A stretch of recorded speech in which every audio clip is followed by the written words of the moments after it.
Good day and good evening, and welcome back to Northhorn with me, Chaiji, but you can just call me Kai.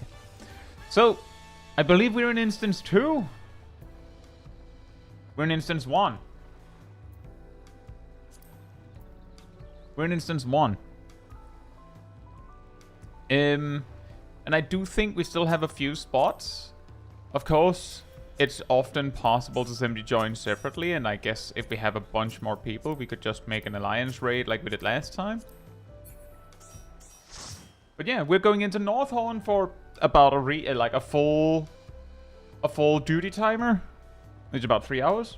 And that's that. We're just hanging out, doing whatever, leveling things, and so on.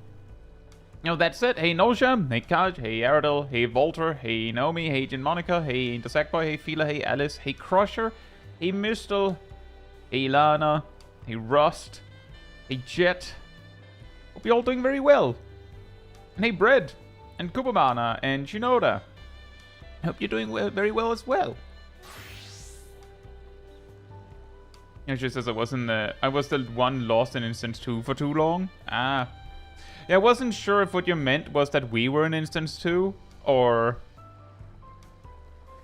if you were just there.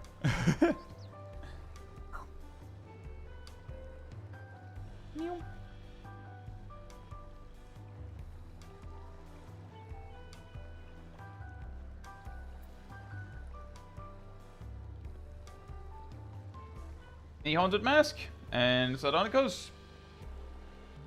About to unlock Northhorn. Is this going to be a regular thing?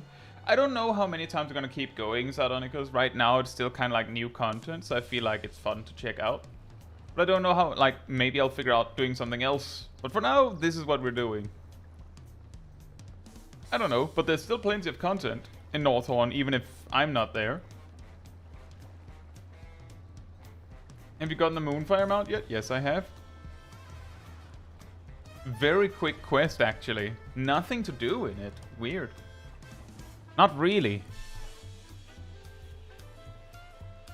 Don't mind. It's just an observation. Right. Well, it does look like we're 6.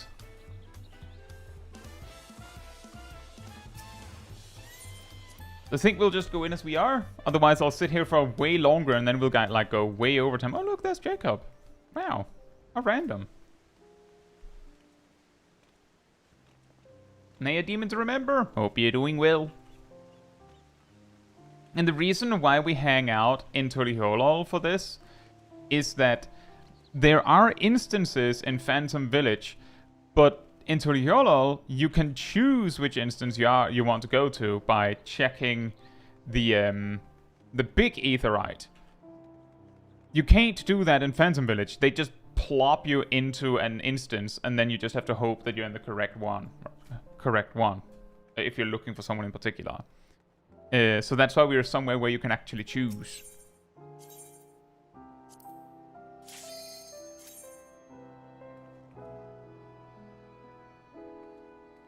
But I, of course, forget to mention which one we were in. Very cool of me, I know. Will we see Meoni today? Maybe.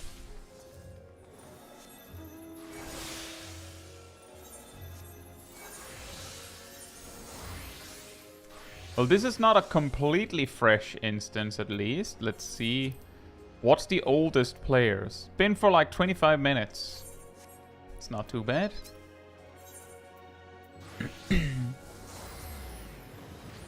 Hey Nox, hope you're doing well. Hope you enjoy your Z's.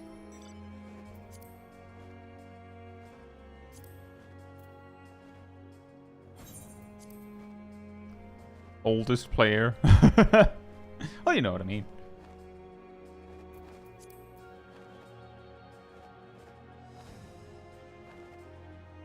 And hey, Luna Bunny Shoes.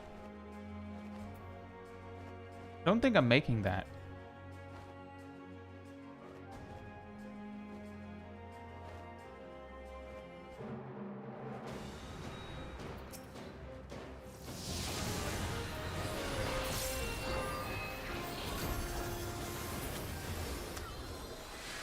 How much does that count for? Oh, that's a gold. It's just that easy, everybody. I have arrived. Doink. Ah, yes, a gold trophy for you, my good sir. My good lizard. Here you go. Of course.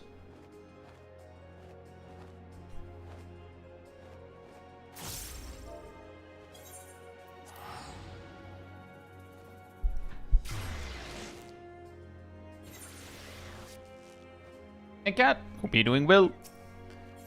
Should you try to join or do something else? Didn't see, was the instance full? It's not even close to full. You could easily come in if you want to. Nox says I've existed for a whole 25 minutes, life is pain. I mean, if the only thing you've ever experienced in life is this, then that's probably fair. You begin to exist, and the first thing you experience in life is just getting smacked by telegraph AoEs and whatnot. Don't... Very confusing with this many ley lines.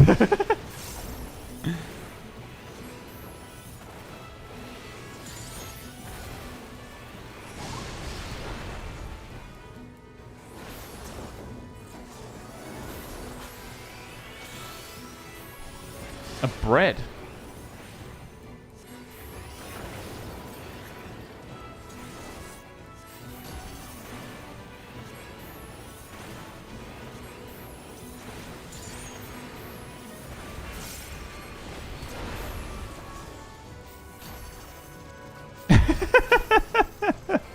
Adult says, I'm a 30 minutes old Occult Crescent player. Do I apply for retirement?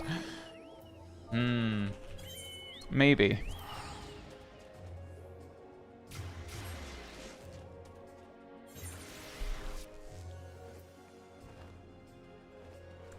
Oh, that fight is really dragging on.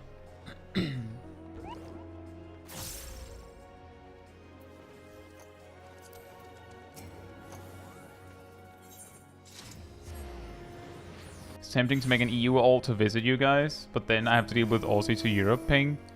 Yeah, that's pretty rough. That is really rough. Red says there are at least 3 instances of Northhorn at the moment. Oh boy.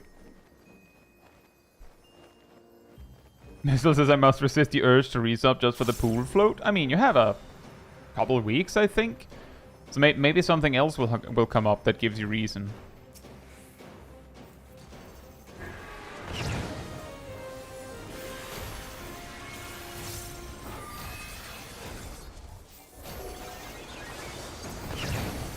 Uh-oh.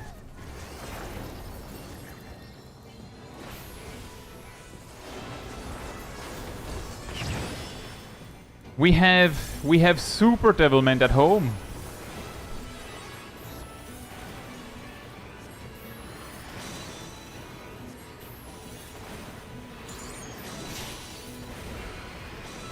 Ow. Wait. Oh. Mana Ward.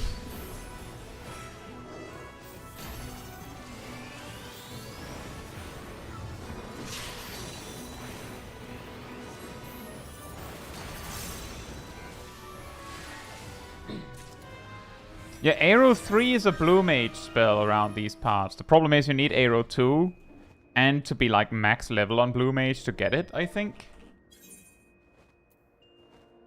Oh, treasure coffer. What do you have? Ooh. Ooh. That's pretty neat.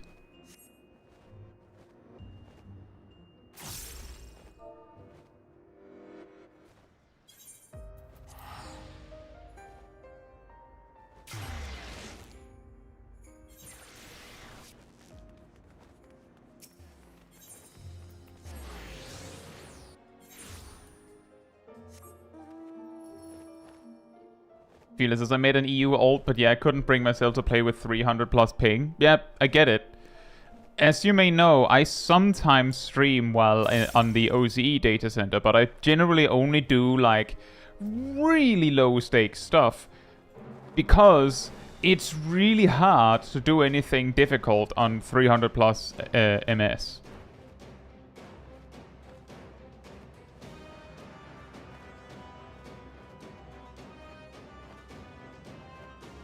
So I just rather not. The only time I did anything particularly difficult on OCE, I would say, was Small Kai streams a while back. And it kind of worked out, because the things I did were typically things where the rest of the team was, like, significantly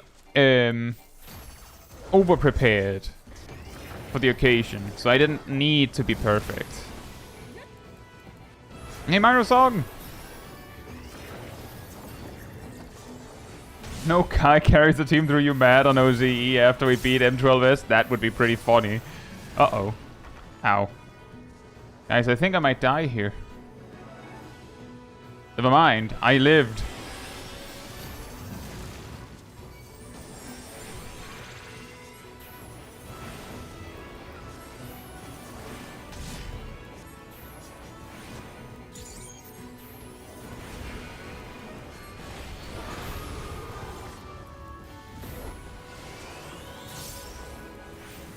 The lizard survives!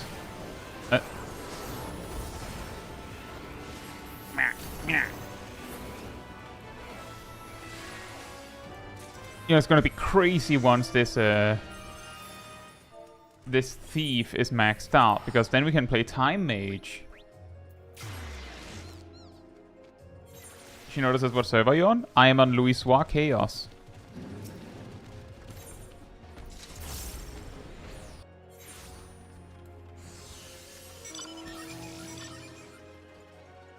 Chaos! Chaos! I am the bringer of people to the Chaos Data Center. Brett has finally arrived in the correct instance. Oh, should we pick you up?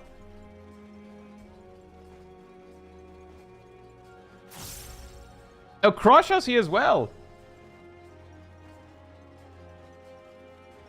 What was your cat? Oh, we have Cat and Crusher and Bread. Wow.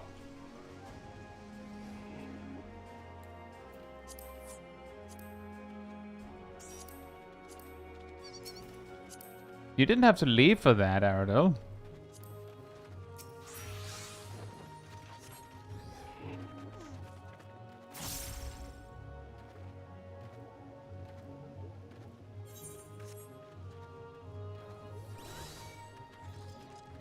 We need to make ults on Chaos. I mean, I know Aradel sometimes enjoys just exploring around in the field operations and have other things to do, so maybe it's perfectly fine. But Aradel has a tendency to be quick, to bounce, to make space for someone else. No. It's okay, Crusher, you can join. Aradel is also a very strong player.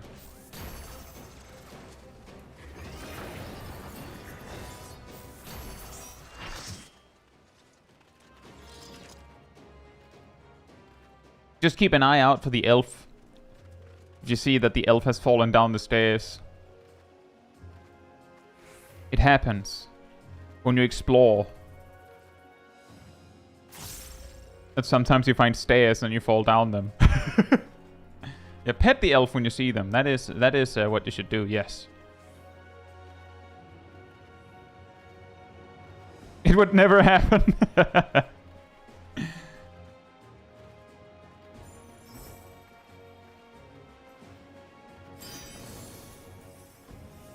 Oh no, my main weakness! Stairs!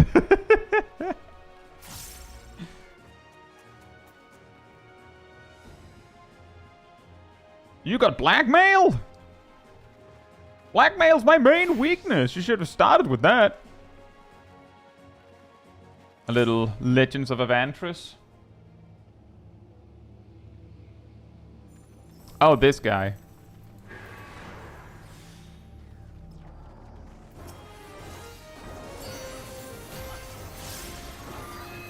Dang it. Should have done that in a different order.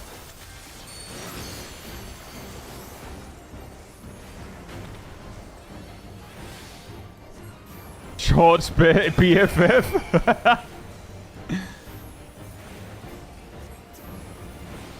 The Onion Man. Not because he is an onion, but look at how many onions he eats. It's insane. Hey Rambo, hope you're doing well. I don't personally, but Synodic Scribe is a pretty solid go-to for lore.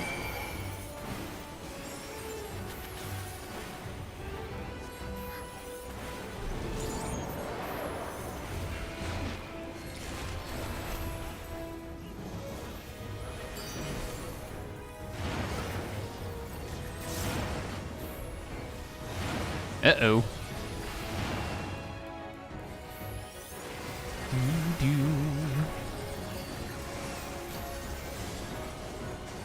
It's gonna scream!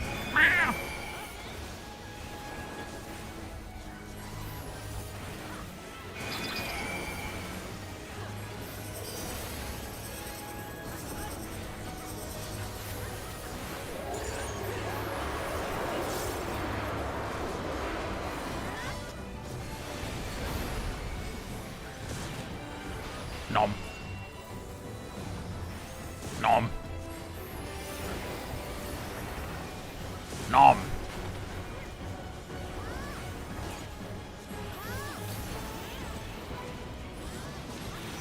Agent Monica with the big 55 streak. Hey! Thank you so much, Agent Monica.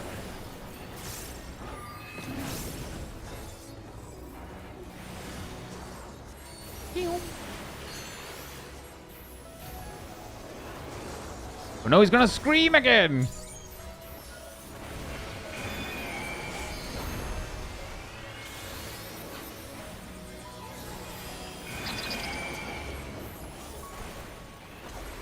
You know, I was expecting him to look straight at me for that. That's usually how ley lines work. Nom.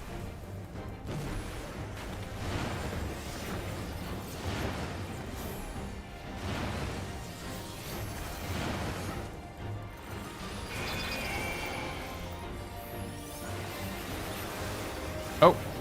Yay. He's looking right at me. Uh-oh.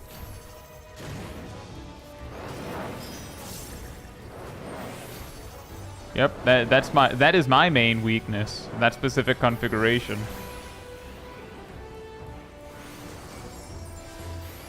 Looks like not just mine. No! Elf down! Ow. So much death.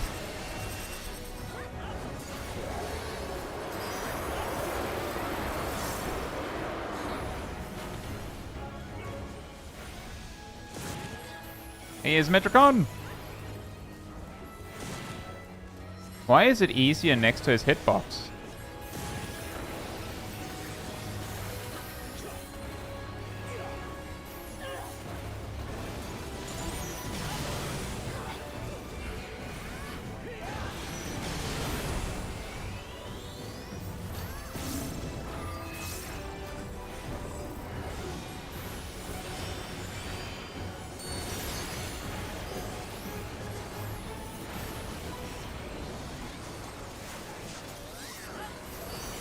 Dodge the X's, but they're not X's. They're lines. Has shorthand for mechanics gone too far? We need one more of those alignment charts, but for Exa flares. Exa lines.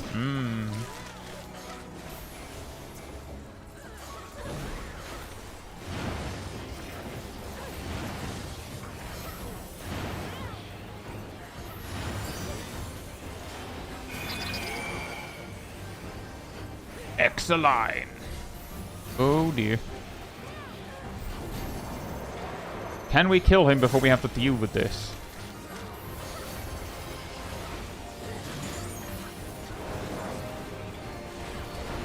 Ah, I see. I see what you mean. Yeah, it works.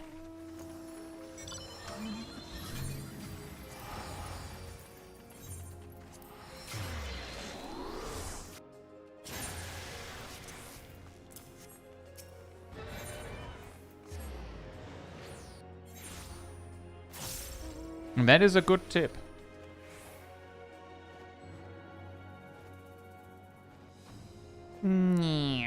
Will we make it to hit the boss?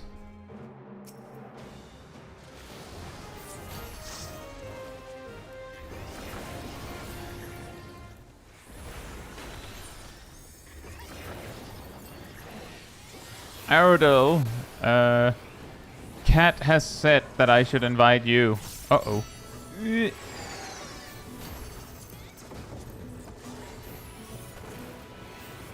Because you're a red mage and you shouldn't be traveling alone.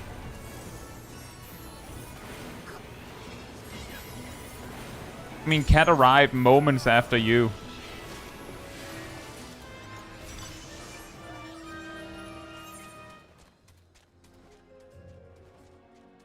The alternative is that we're a 7-man party because we have 2 players that don't want to be the 8th player. You offered your spot, Cat offered it back. You take it.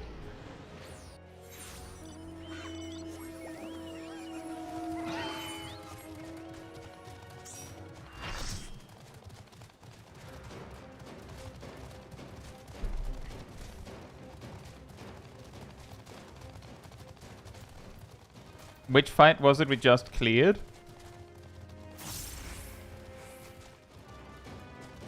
Because I think we forgot to update the tracker.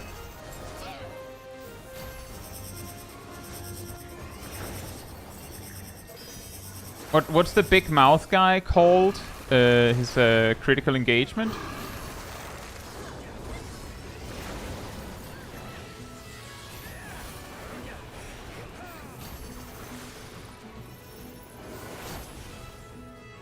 Oh, imbalanced die. That one is crossed off. I thought we had a different one that was already crossed off, so I assumed it was the one we had forgotten.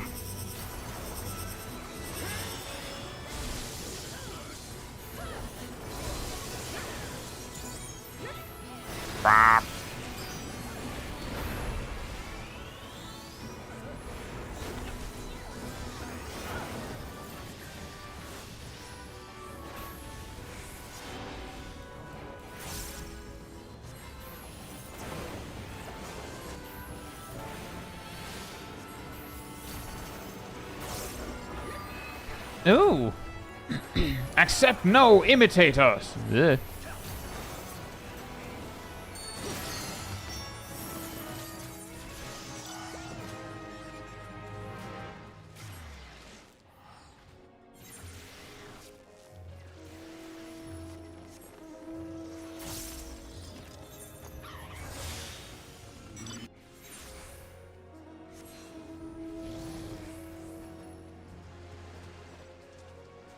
The tracker Fozy? Oh yeah!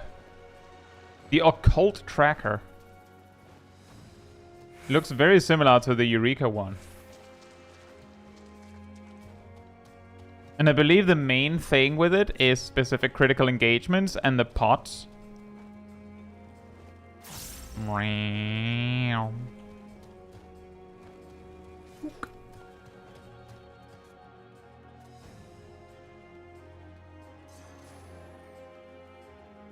The April focus light.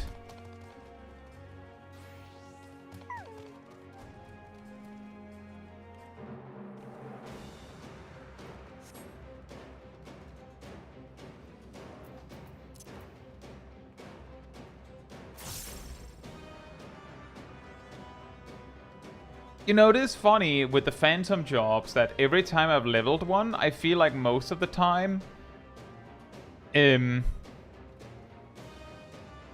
like, when there's like 1, maybe 2 levels left, I feel like I'm already like, oh man, I can't wait to try a different one.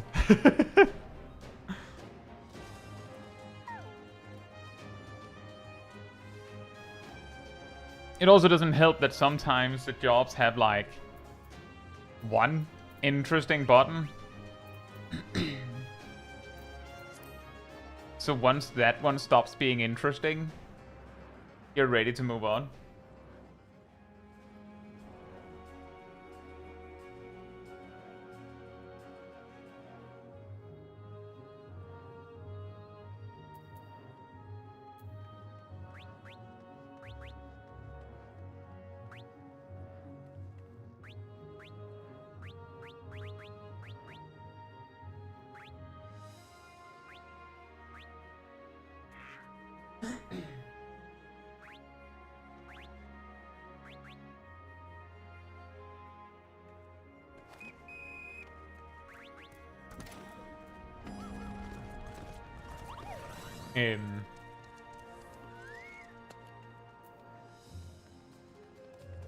And speaking of, I have 2 jobs that are like waiting to be finished. So before I can get around to like trying the new ones or ones I'm like, ooh, that looks interesting, I have to finish those first, because every job you max out gives like extra stats.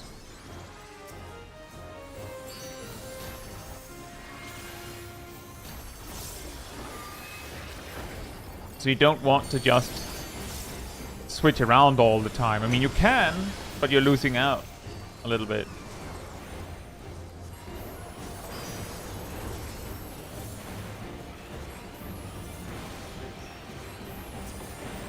Or missing out, I guess.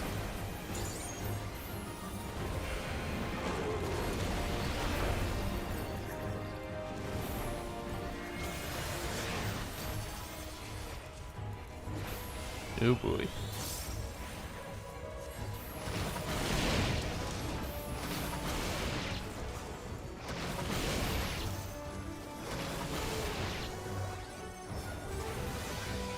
I live! I didn't get hit!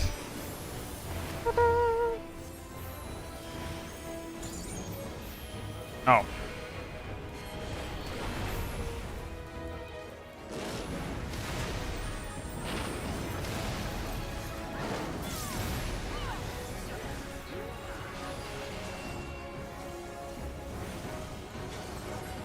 And there's also the whole, I believe the freelancer gains levels based on how many jobs you've maxed out. So there's like extra abilities to get from just focusing on one job at a time. It also means that if you have one you really like, you're kinda not able to just play that one just for the sake of it until you've maxed everything out. Or again, you can, but, you know. Like the particular sad example is like when the coolest ability a Phantom Job gets is at the final level, so you don't get to use it because you're gonna be busy leveling jobs instead.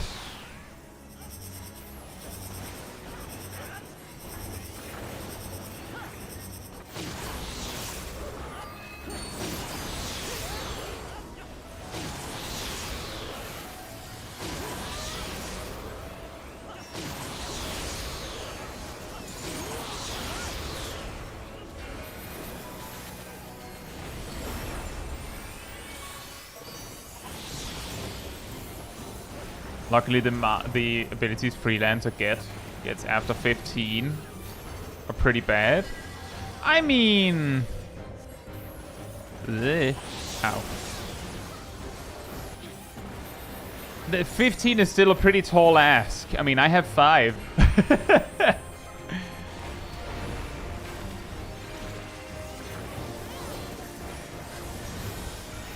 But then, I guess that is true. And then there's also still the Phantom Mastery thing. What is it they get at 20? Wisdom of the something?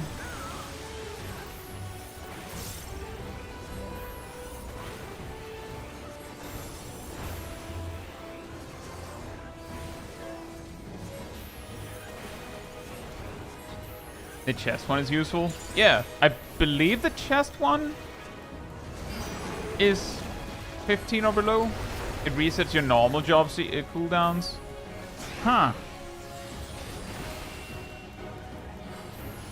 I mean, that is pretty handy.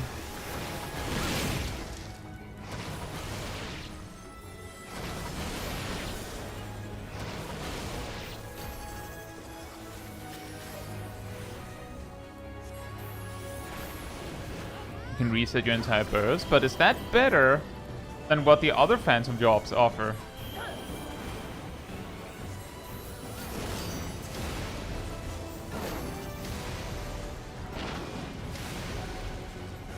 Yeah, exactly. As Asymmetricon says, the problem with that is that, well, you can have that, and that's pretty neat. You would have to be actively playing Freelancer and combat. The level 24 passive lets you switch Phantom job mid-combat as Freelancer. Right, okay, yeah, that solves that problem. I think that also came up last stream in Northhorn. Like, I guess that's the plan then, that you start every fight in Freelancer, use that ability, and then switch off it. I guess. I think that's also pretty neat, because then that means that you can use Freelancer as you travel around, and then you can just switch to your real combat job once the battle begins with something, instead of being stuck in Freelancer because something attacked you first.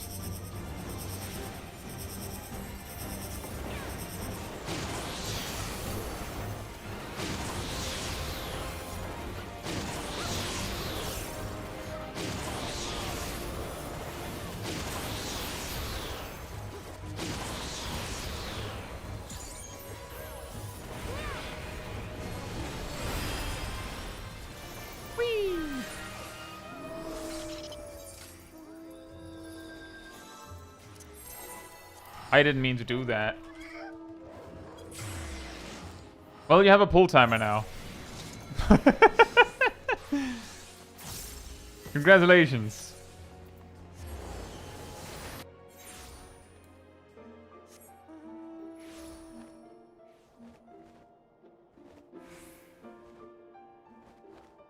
I will say, being able to do your whole opener burst and then just reset it and do it again once potentially per fight is like a pretty solid ability. It sounds pretty lame if you're like stuck with that as your ability, but when you can just switch to a different Phantom job that is like better in the long term of a battle, once you've spent this, sounds a lot better certainly.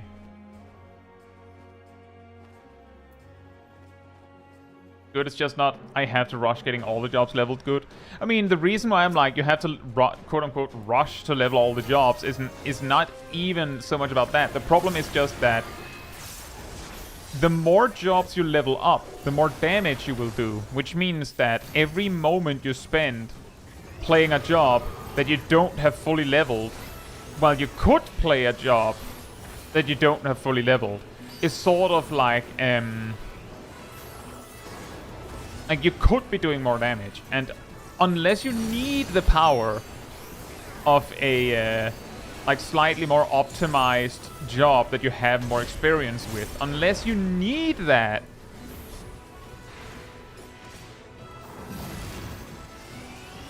at any one time, then just hanging out on jobs that can gain XP seems like the better choice every time. Which does mean that the max level ability is like situationally available.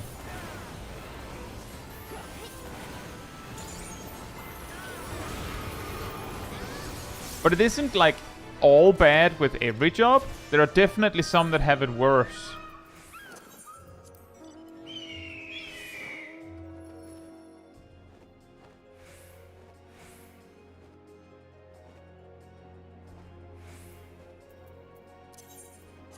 And the ones that have it worse is, as I said, I feel like the jobs where, like, the coolest ability it gets is one that is, like, exactly at max level. Like, I'm not saying Red Mage isn't useful outside of max level, but the fact you get dual cast at max level makes it a little bit sad.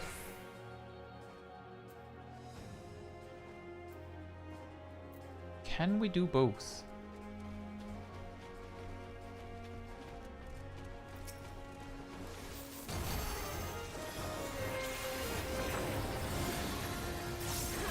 Possibly with this damage. You season your food or no? Why is that offensive as a Danish person?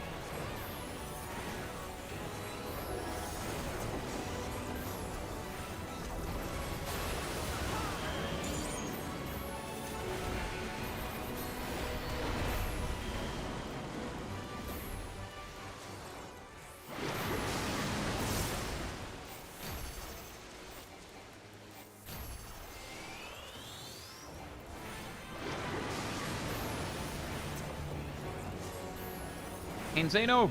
Hope you're doing well.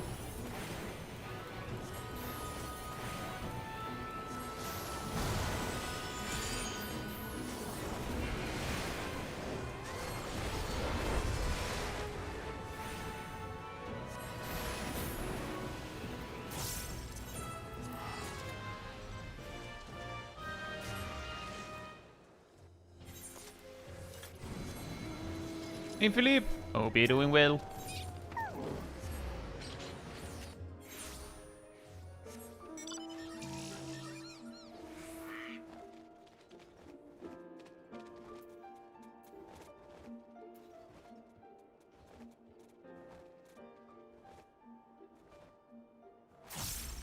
So the company can justify having an office. Oof.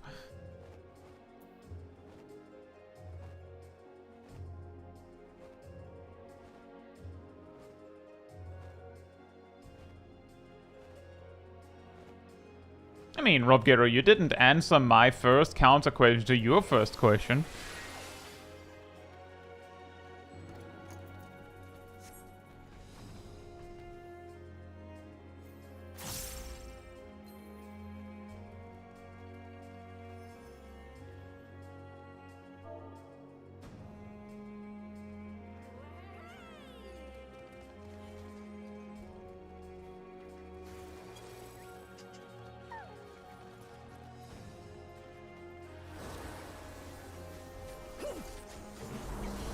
But that being said, my preferred caster is Black Mage. I think I've covered that many times. Allergic to seasoning. I mean, Rob Guerrero, plenty of Americans act like the only seasoning that exists is ketchup. Don't believe everything you read. Exaggerations and stereotypes.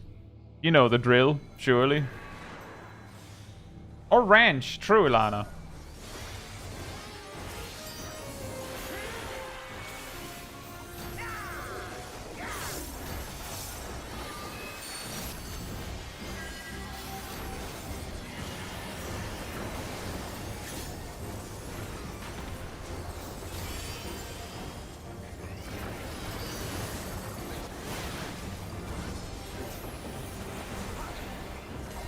I mean, the point in Zeno is, what's the difference? Right?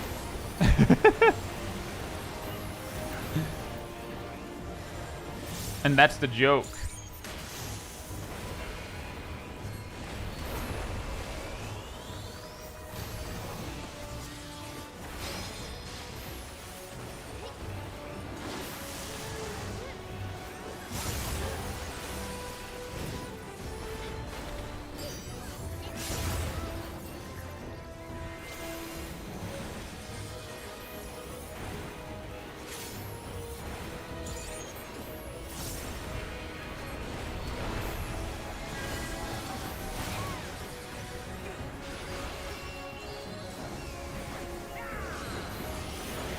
But I have seasonings in my kitchen. But I don't cook very often. I'm too busy making videos.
So many explosions. Yeah, I would have liked to see a caster as well, Philippe, but I guess we'll have to wait until the JP one.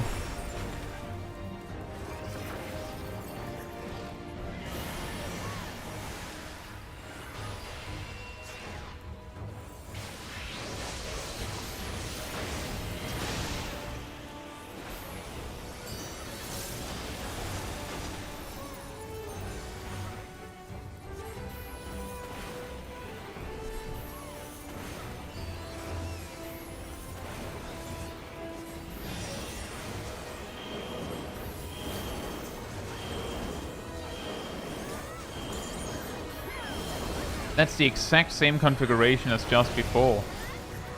Weird.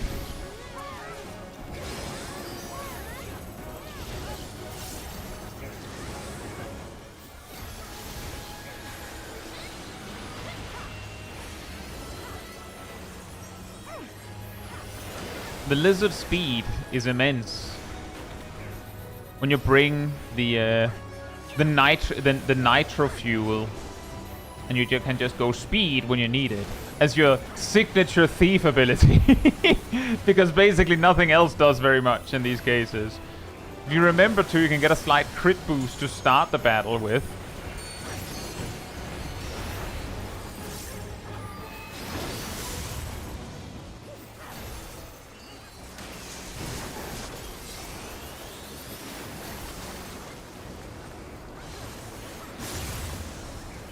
Apparently that one is always the same pattern. Really? That's kind of a shame. Man.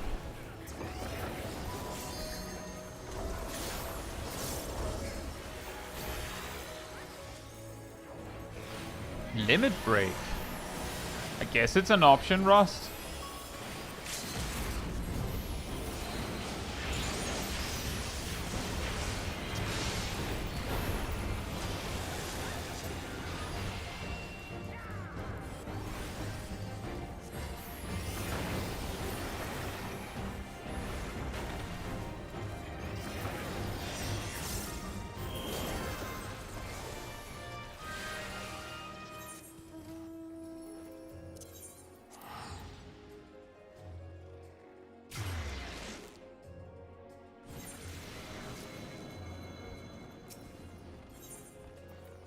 A thief is kind of like a very much toolbox kind of job. Has the things for Fork Tower with the trap detection and such. And, oh boy, demi-materia. And then it has steel to give you slightly more money when you're farming gold. Which, whether that is actually worth the effort, questionable.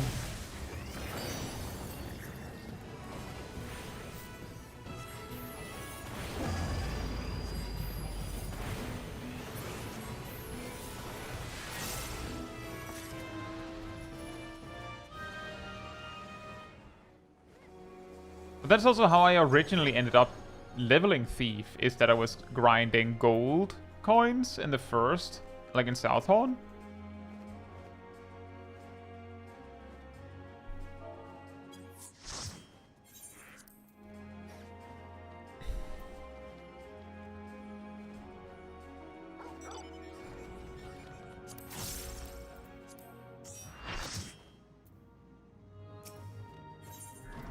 And then I just lost interest or something like that.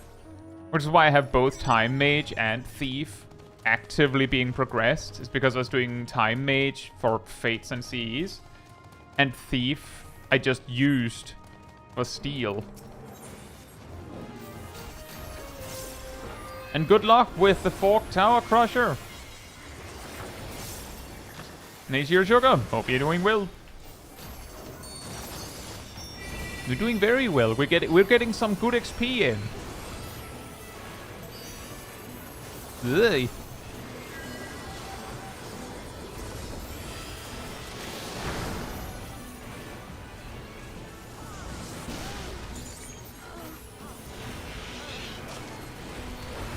What is this content? This is Northhorn, which is a field operation. If you've ever been to Eureka or Boja, it's that.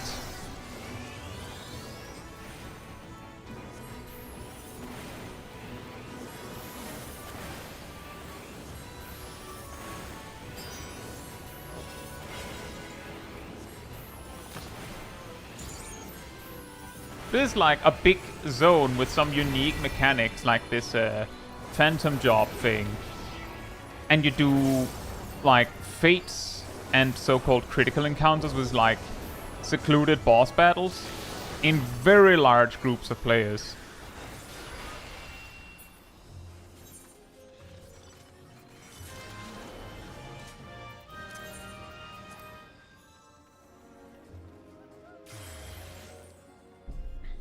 Hey, Hotel. Nope, you're doing well.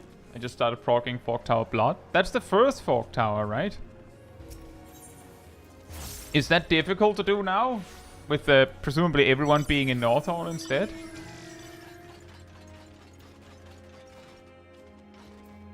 A beast unleashed. Oh, I think we're gonna max out Thief on this one. Then we can be Time Mage. And then we won't be able to do Lizard Speed anymore. We won't be able to do this.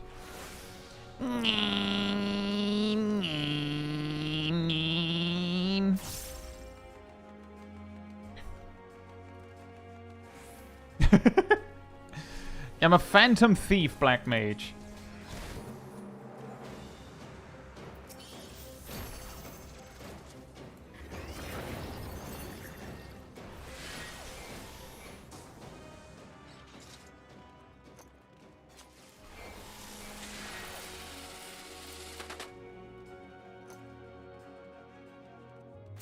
We can hit enemies with a big rock.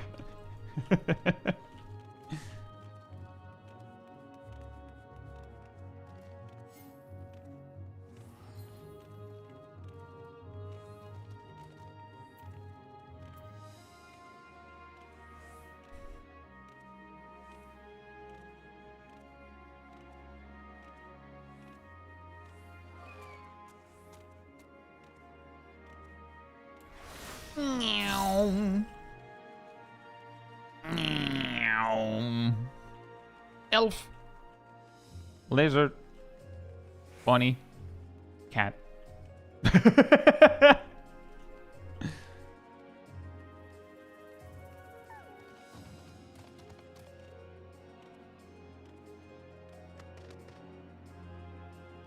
Hey Luna Foxfire, hope you're doing well. And hey Tathio, hope you're doing well as well. G-Zoomin. Didn't even make Thief Steel work on actual item drops from CEs. I mean, I feel like that would be bad if they did. I can kind of understand why they limited Thief so much, but at that point it also feels like, why? Right? Like, just why at all? I'll say Labeta. Labeta, hope you're doing well, and thanks so much for the sub. You see a Lala Thief sprinting directly to you, what do? You hit sprint and run.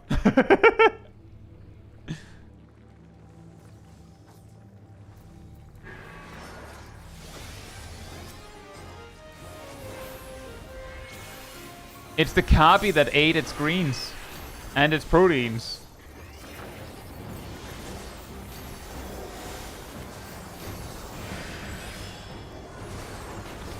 Stealing is useless as a reference to Ninja in 14. Oh.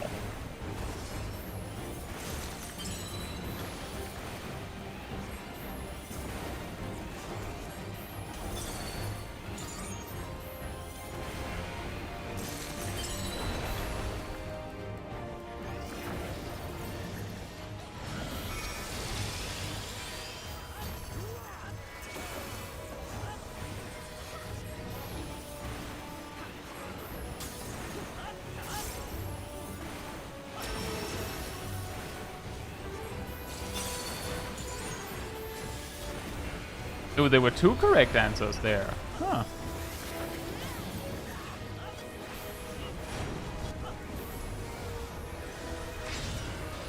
By sheer accident, I positioned myself with a ley line exactly on the split. Very convenient. Very convenient.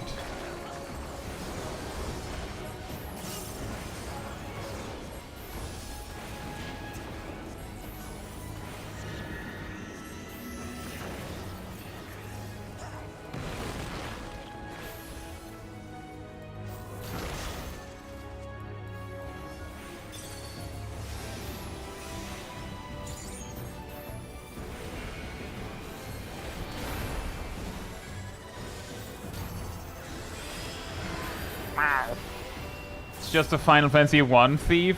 Remember in 1? Thief could not steal or just had an increased chance of successfully running away? Yeah, something like that. I seem to recall there was something like that.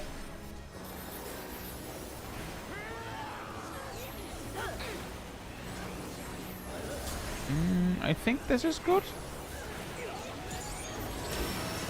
Hey, Yanni Lynch. Hope you're doing well. Thanks so much for the 5 gifted subs. Hope you enjoy your mount. Apparently that started a hype train. Thank you so much. That's crazy. Uh-oh.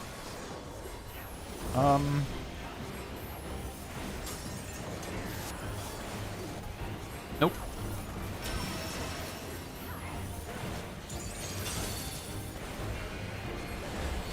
I did it again!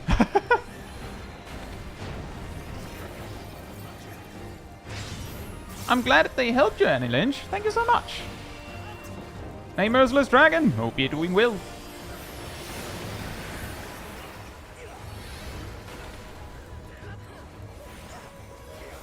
And thank you for the resub, Craft Galaxy.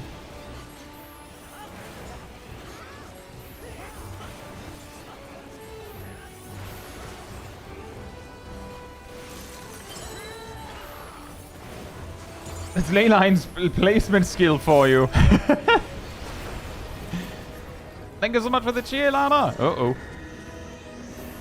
Thanks so much for the 5 gifted subs, Laveta. Hope you enjoy your mount as well. Thank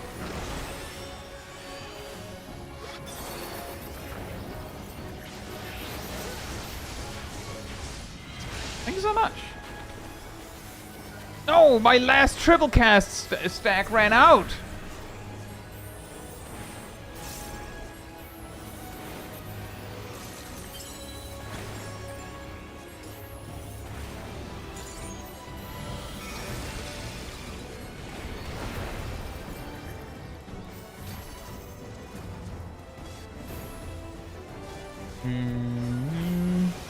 This one.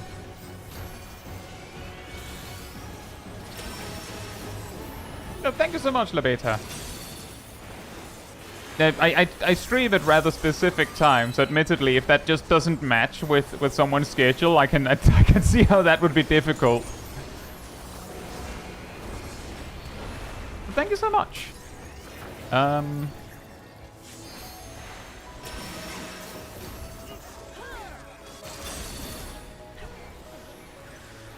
Tail to claw. Uh-oh.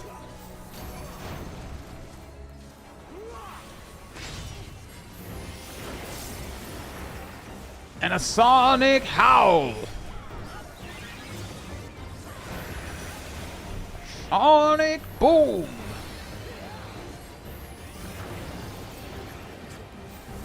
Hop, hop. There's no point in LB now. The boss is dead. The healer LP. I mean, sure. That's really funny. Ooh, Comet.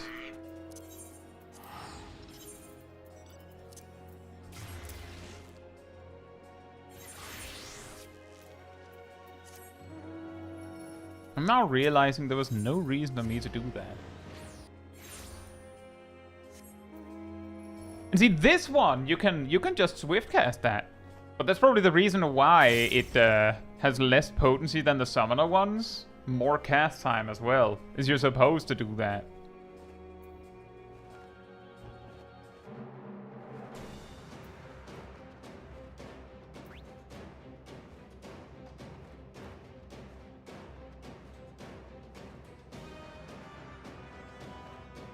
Well, I tried.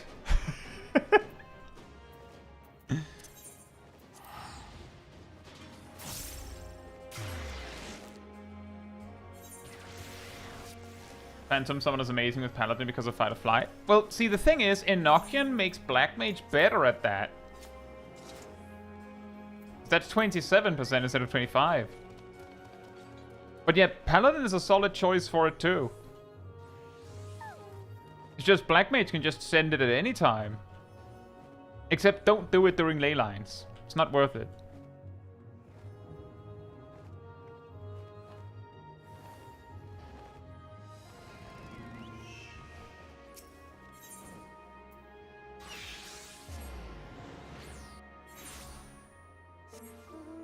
I guess it also works because Paladin is more likely to just be able to just stop and cast and just tank the damage. Whereas Black Mage kind of has to make sure that they don't get hit.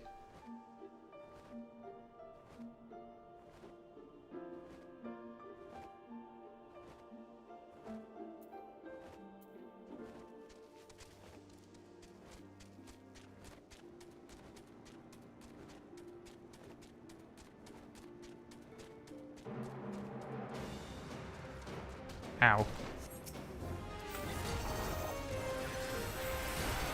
Bam! Oh boy.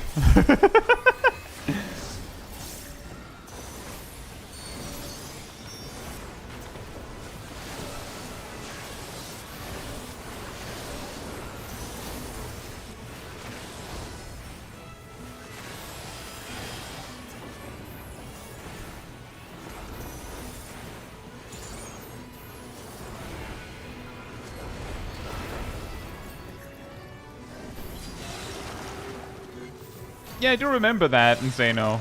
Back when Enochian could, like...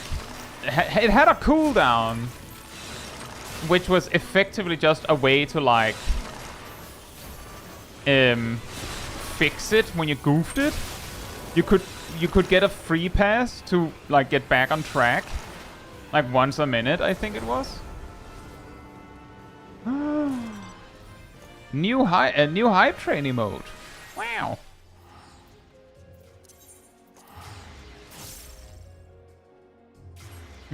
Pots or critical engagement?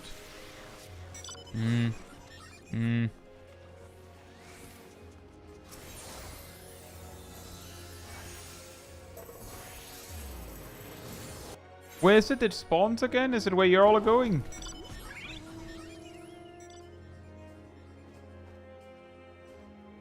Hey, Peleorius. Hope you're doing well. Pots of Fates. Yeah, but there's a critical engagement right there. I said or, not R.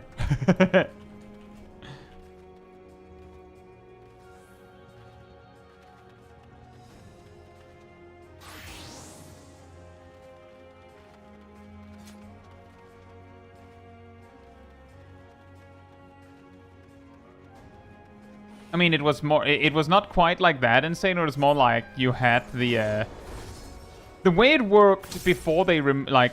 If we go back in time, it was Astral Fire Umbral Ice had a timer, and people started referring to that as Enochian. Before that, you entered Astral Fire Umbral Ice, and then you had to press an OGCD to activate Enochian. And if you dropped, then you had to re-enter Astral Fire Umbral Ice, and then press Enochian again. And that had a cooldown, so you could just get locked out of it if you goofed it twice in a row. And then, before that, in the darkest of times, back in Heaven's Ward, well,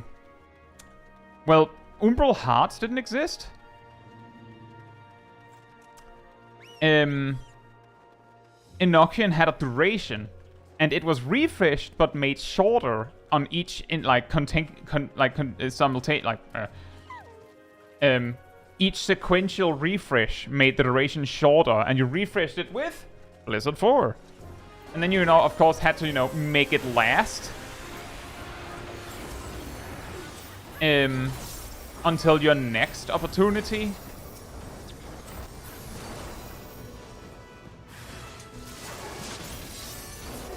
Which made it super complicated. I never played it, but really cursed stuff.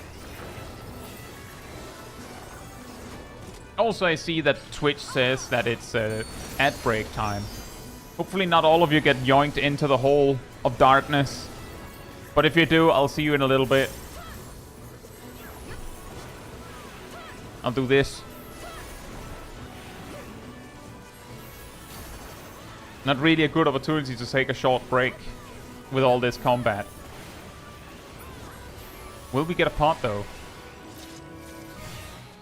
Hey, we did! And a knowledge level. Far, far to the east.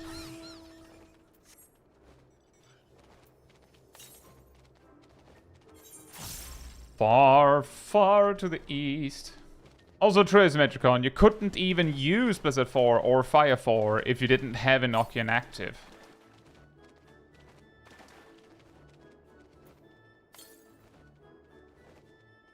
Let's go gambling.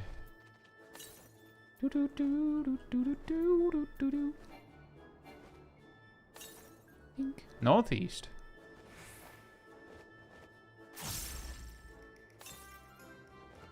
More north. Is it before it's there? Just have to stand there looking longingly at where everyone is.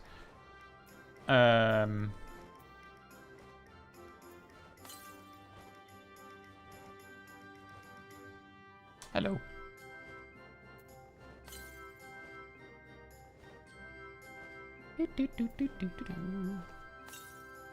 I was expecting it to be in that area, but I guess not.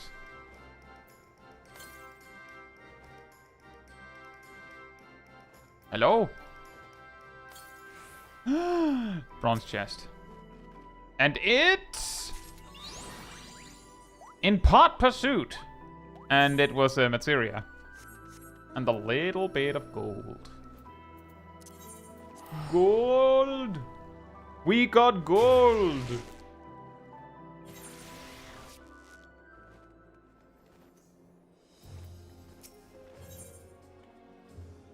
Oh, that's over.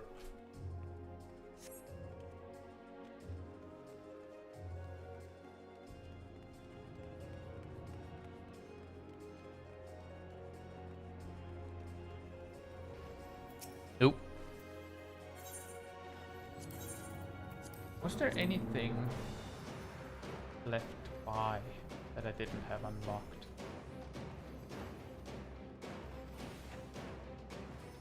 I guess not. Time for gear.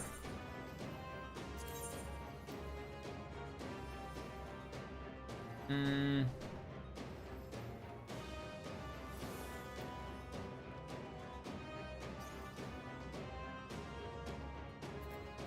not sure if I should go with replacing my caster gear or go with something else.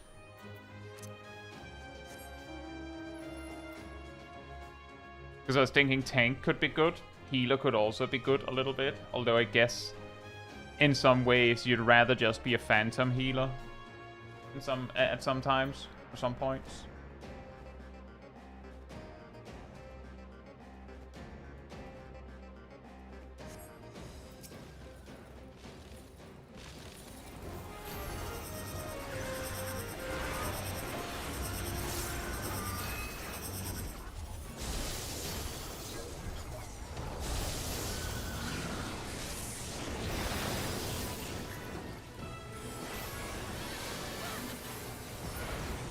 Oh.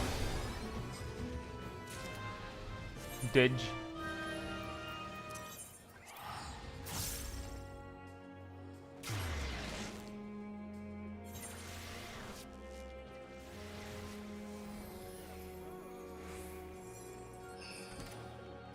But I'm thinking probably either tank or mage.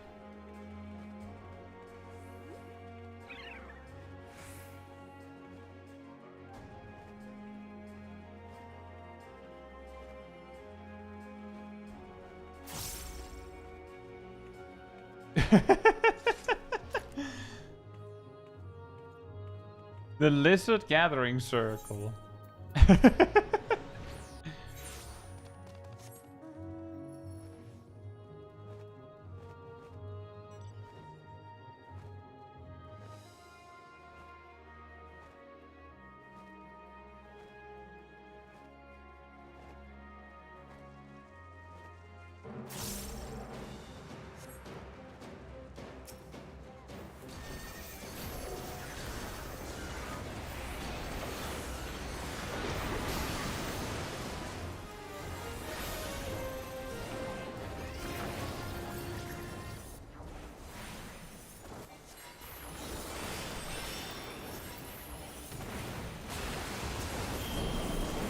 The thing is, if I recall correctly how these things work,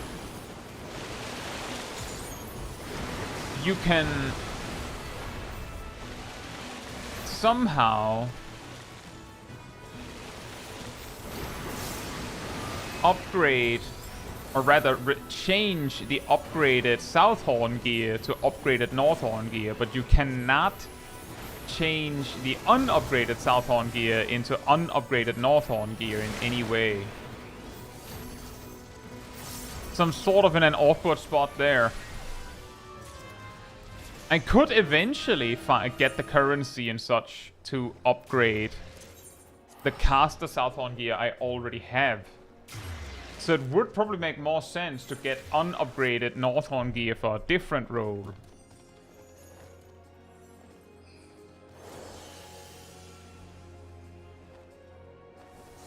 Is what I'm thinking. And I'm basically locking myself in on Black Mage because the mage I feel most comfortable with. And I have mage gear specifically.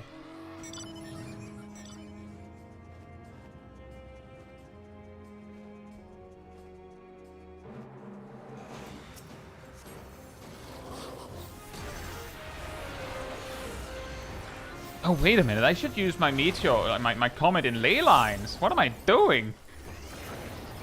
All this potential damage that I've just left on the table.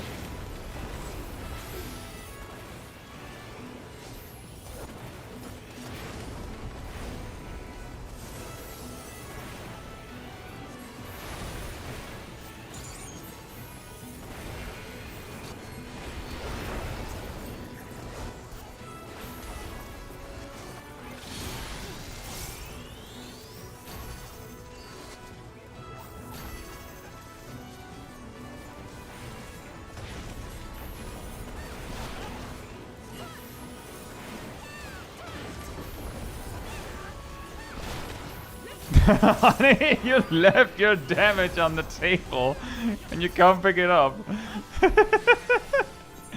Sorry, I'm coming over.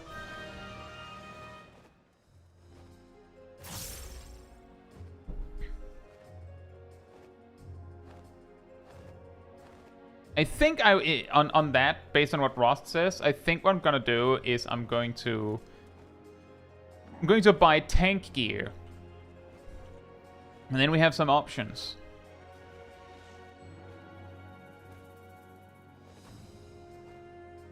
Although because of the prices, I can wait until I have at least 8k and then just buy 2. That way I also have time to change my mind still.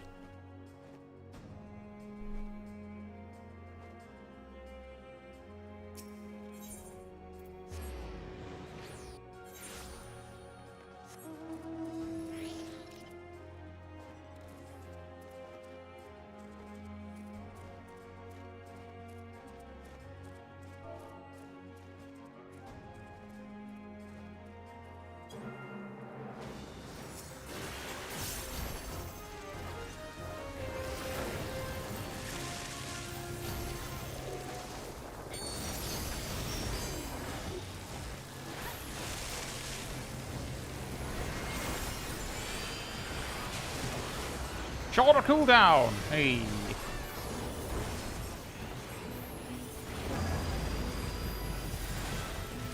It's okay. How do you unlock this mode? You unlock it. I believe the requirement to get to Southhorn is completing the leveling story of Dawntrail. Then, to unlock Northhorn, you have to complete the story of Southhorn. But Northhorn is technically like part 1 of this content.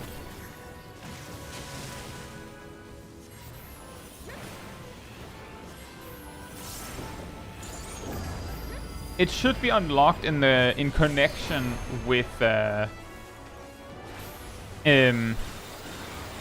Dawntrail relic weapon if you need something more clear to like look up a guide for.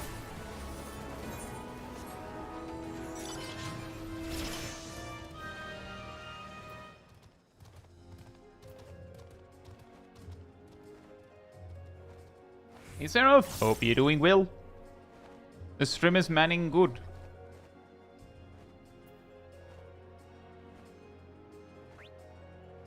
We finished leveling Phantom Thief and stopped being Zoomy Lizard.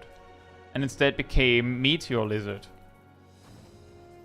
We side graded into meteors from speed. Now, depending on who you ask, that might not be a side grade. More like an upgrade. But have you considered zoomies?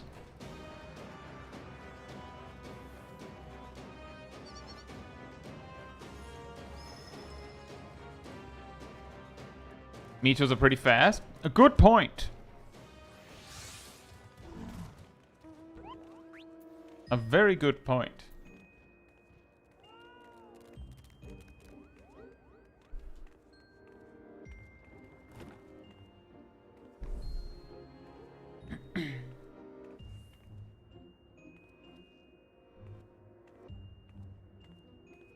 You may not be fast, but your meteors are. The fastest I can do is this.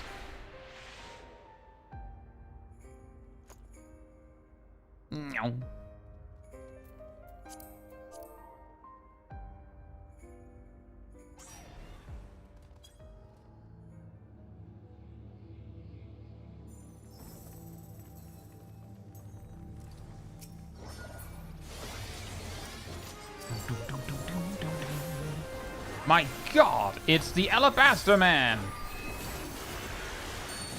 Meteors! Ah! Oh, wait a minute, I forgot to get myself some Umbral Hearts. Let's try that again.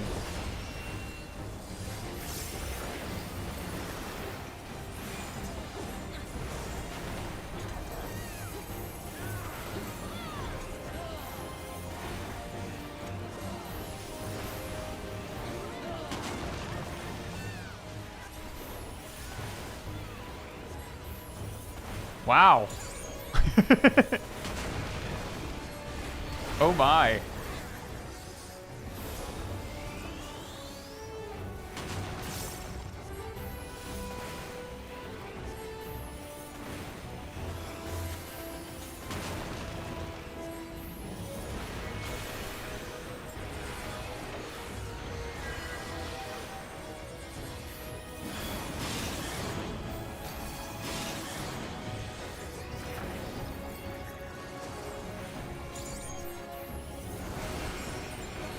A light prayer.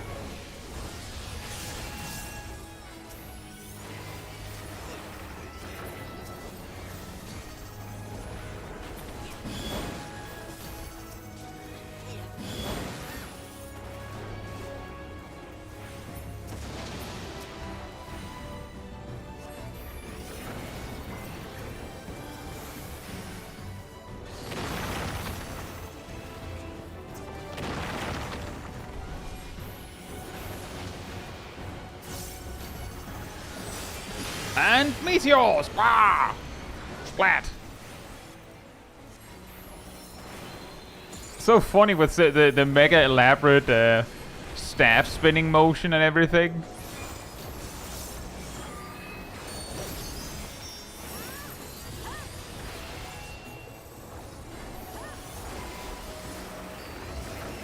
With the speedy cast.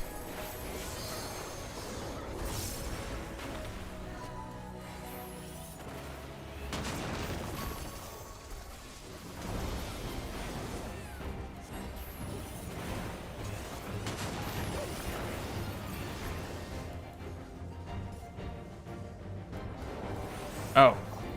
That would have been way easier, honestly. Sorry, Aerodel. I led us on the bad path.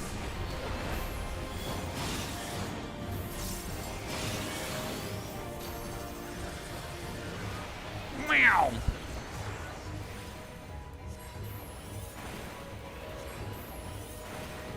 Yeah, the comets are not that good damage if you have to do the full 8-second cast, that's for sure.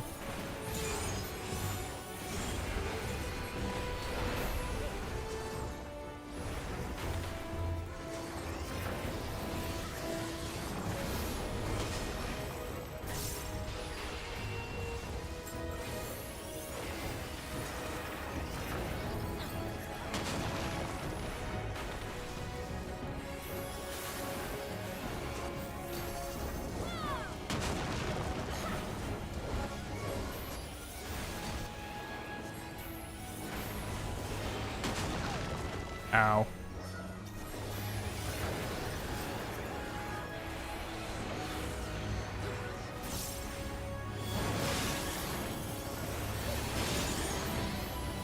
It was going so well, and then I went and got hit.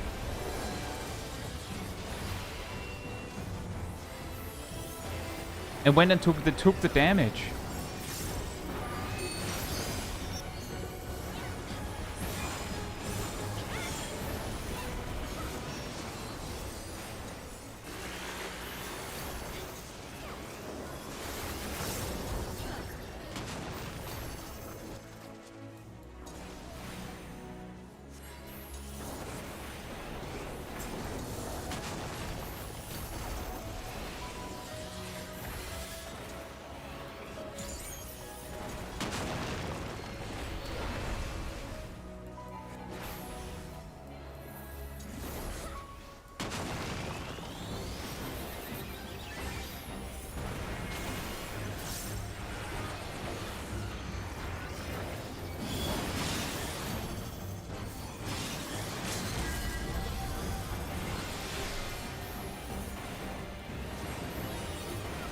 Ah, another heal limit break for the collection.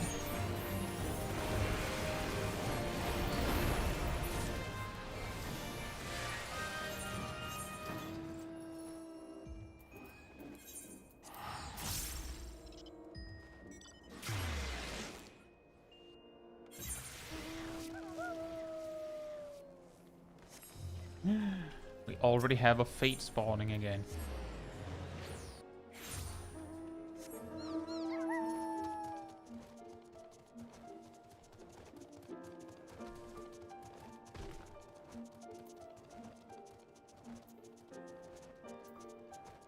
That's the Griffin, right?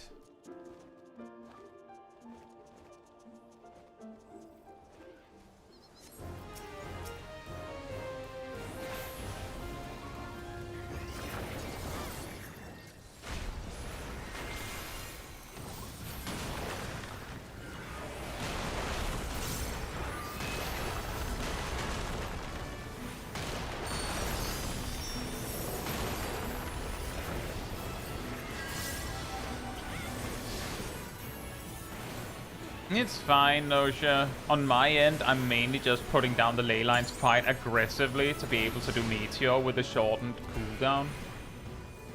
So I'm sort of not always taking into account how, like, where I should actually put it. I just go, well, I have a cooldown to spend it on, so...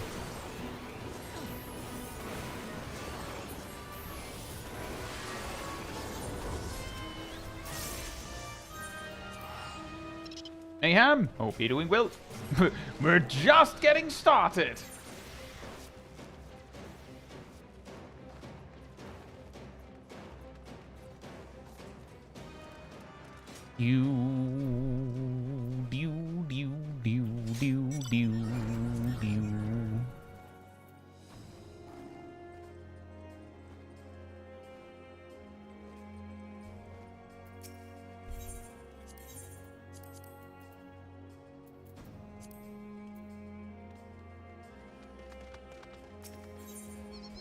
I will also eventually have to go back to Southhorn if I want to unlock everything, because there are some jobs that have been added since I was there last that I don't have. I also still haven't picked up Necromancer.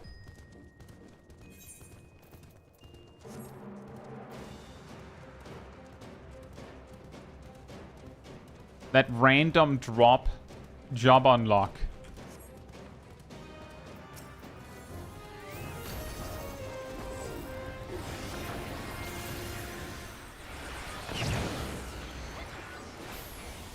Southhorn shop ones? Oh, I was talking about Necromancer for that.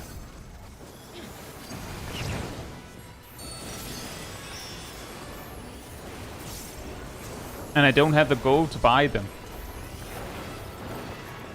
Hey, Shaq. Hope you're doing well. Sounds like you're not.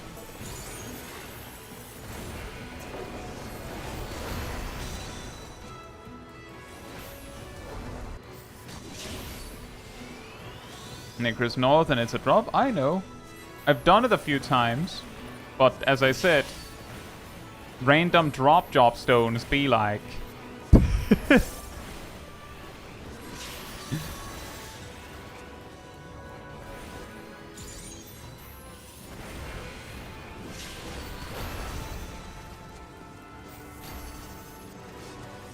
Ah, yeah, the casual melting in 33 degrees. Yes. Nice cooking over there.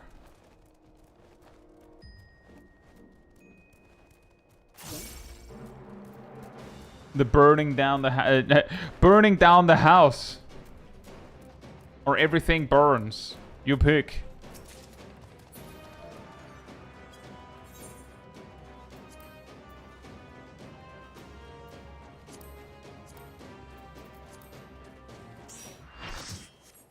We picked up a Naomi. Ah, yes. You know, the warrior white mage. It's a white mage. It's a healer, guys. It's a healer. Hypercross notes. Will Denmark see any of the eclipse tonight? Are you too far east? I don't know. I learned that there is an eclipse from Aradel earlier. I didn't know. I didn't really pay attention to that, so I didn't even know.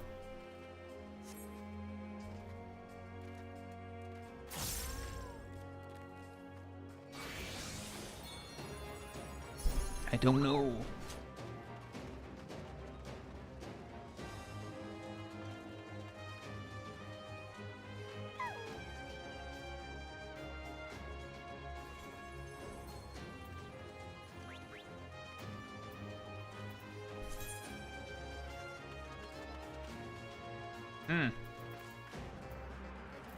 Reset after execution is quite weird.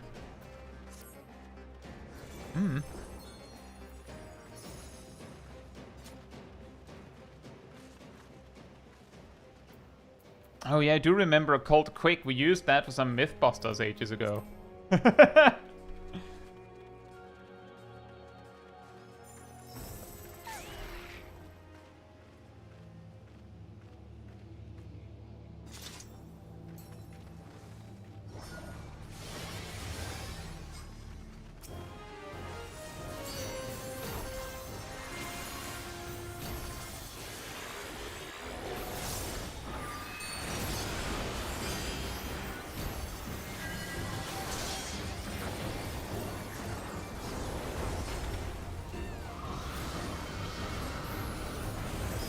Oh, right.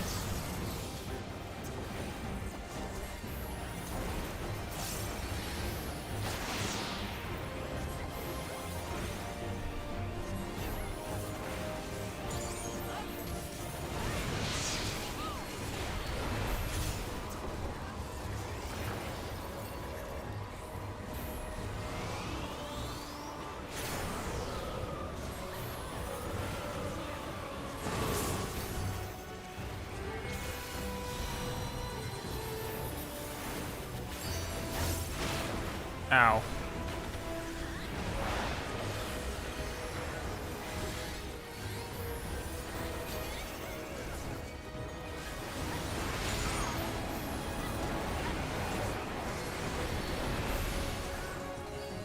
I haven't done this boss enough times to remember the tells, and they're definitely a little mean. Hey Melina, no be doing well. Bone stacking strap begins here. The farm has begun.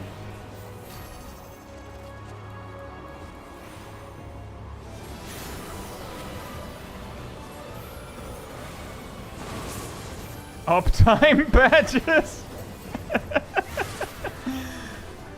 Have you seen all of these uptime badges I have?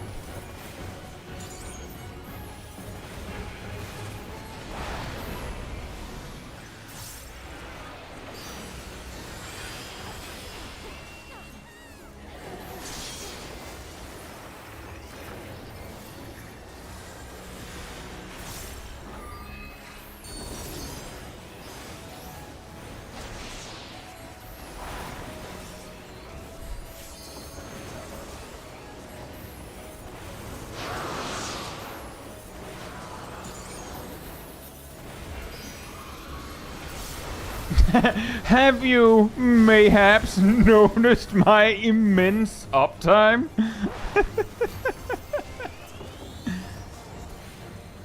Such an incredible uptime.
Uptime Baptist is really funny.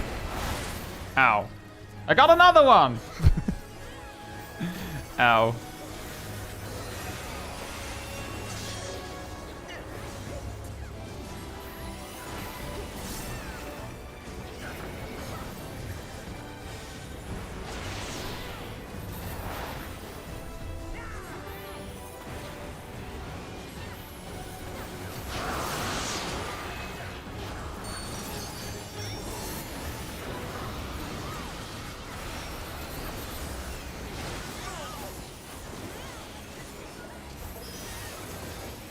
You'll soon be able to evolve your uptime badge for a floor uptime badge.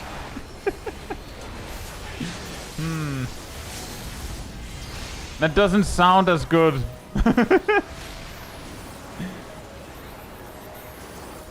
Hey, broski.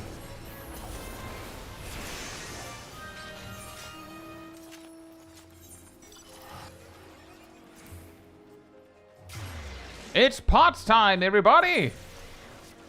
Oh boy, look at the time!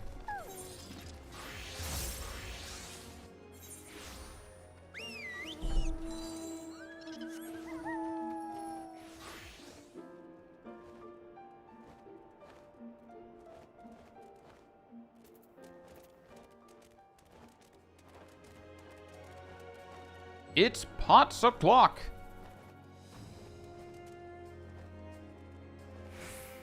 Looks behind at the pot fate timer clock.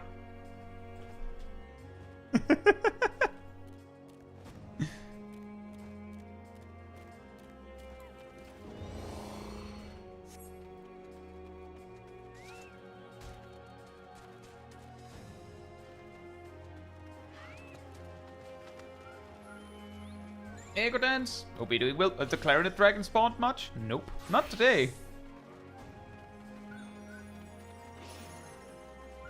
If I recall correctly, the clarinet dragon requires special effort from the players. The clarinet dragon doesn't just come out for just about any reason.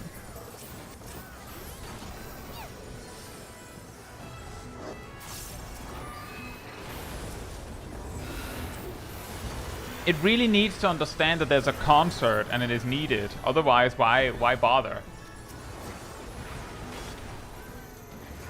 Oh, she says, do you want me to make it spawn? No, it's just for the fun. Just for the funnies. If you don't need it for anything, then don't bother.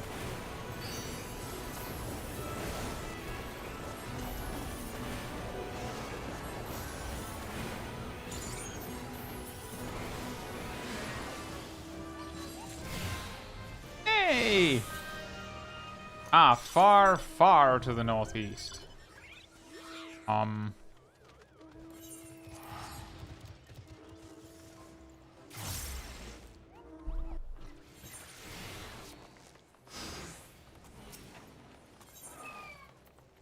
Let me just test there first.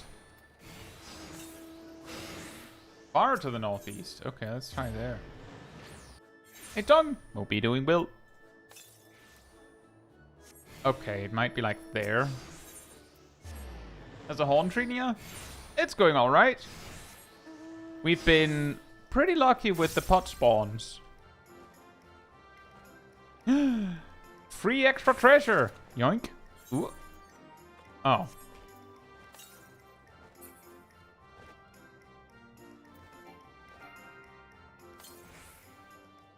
Silver! And... money! And materia.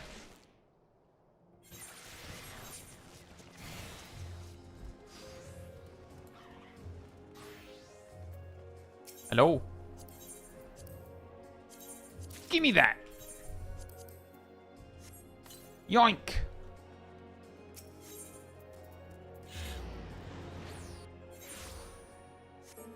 Now I've truly unlocked the floor tank.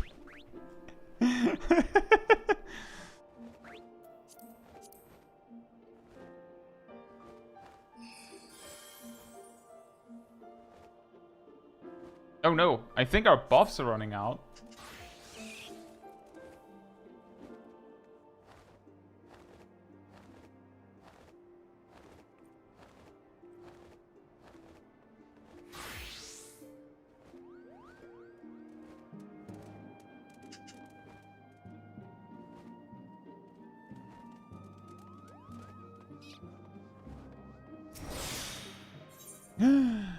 We got a rebuff.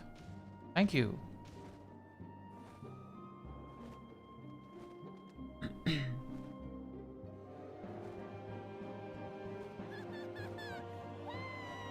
The goon can have a floor uptime badge. They fell in the full pot when they were little.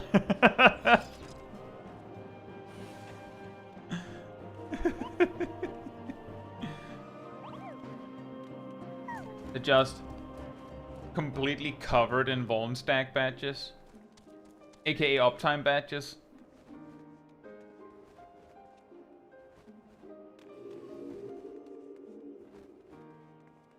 Oh.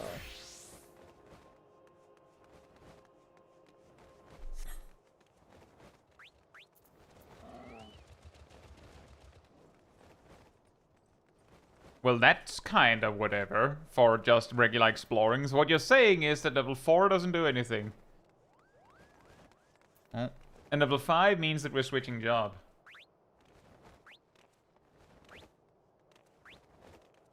And if I recall the ancient texts of level maxing correct, you should be leveling the ones from Southhorn first because they require less experience. Do we care?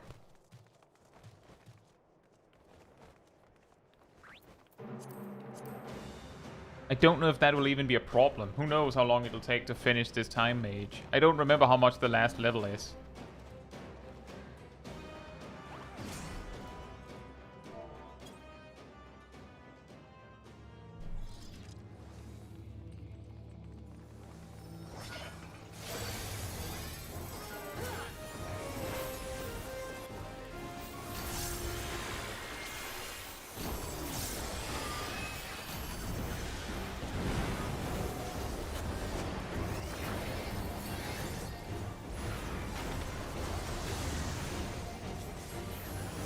Oh, right, this guy. Yeah!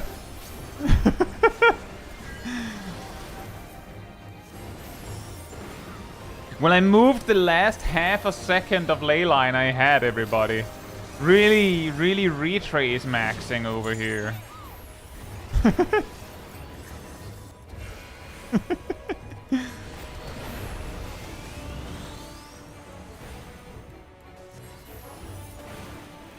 100 masters. I've got a note from my mom saying I'm allowed to floor tank. It says it's your turn on the floor. Okay. Y'all heard it? It's Mask's turn.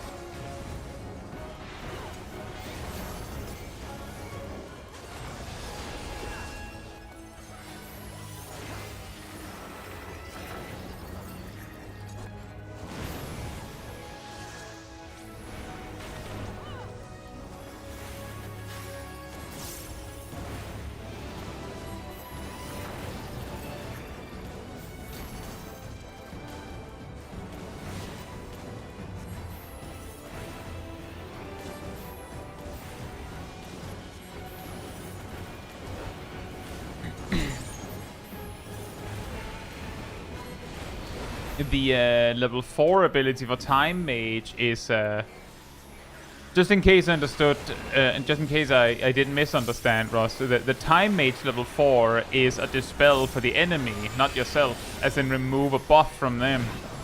It's really weird.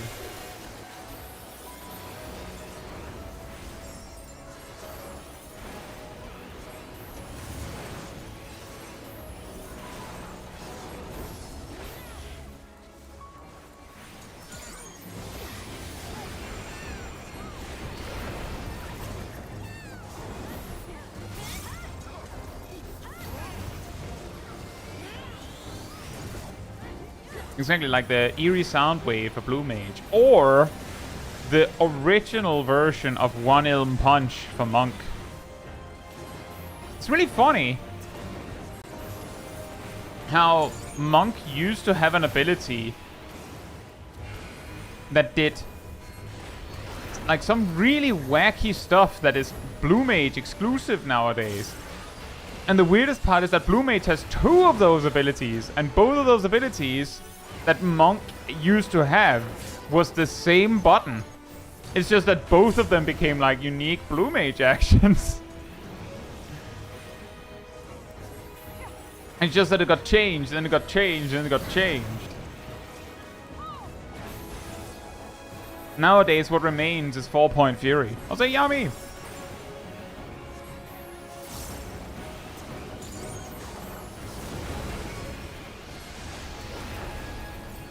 Ooh, ooh, ooh.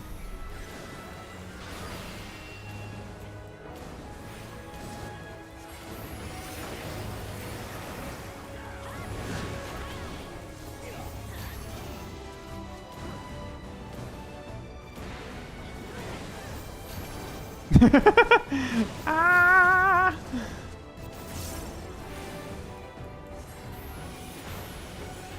Nailed it.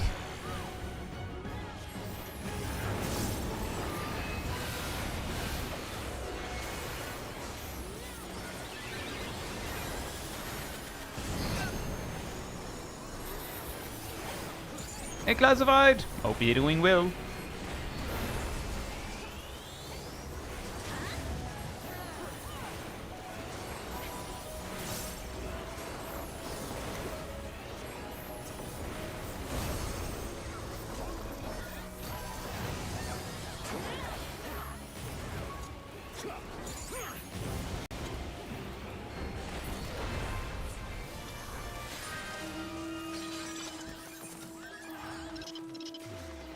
I don't think we're making that.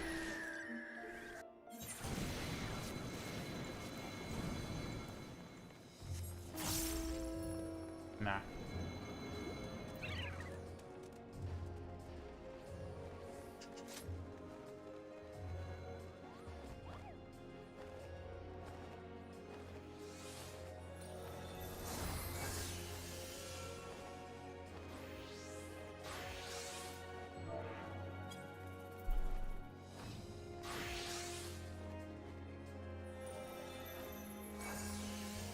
I do think we will hit level 4 with Time Mage. The thing that I'm not sure about is how much level there's left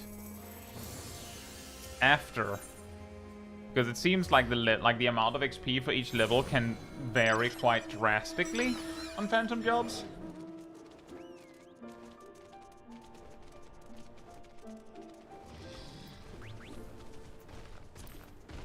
So you can't be sure.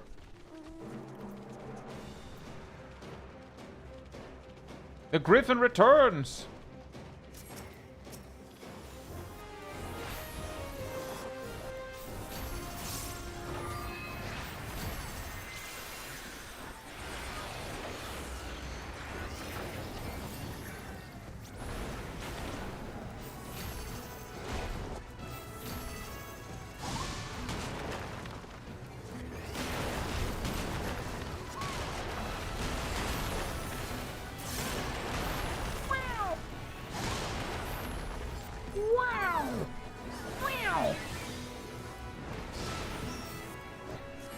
It's the incredibly impressed cat girl voice. Wow!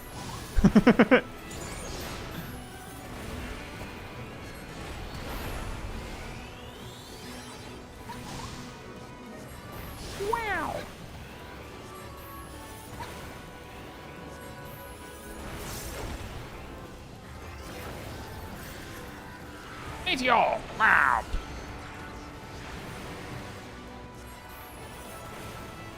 7.2k for the last level? Oh boy. Then we might not make it.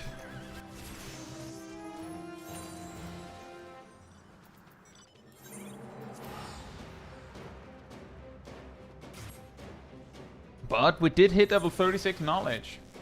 Do you remember which voice you use? I don't remember the number.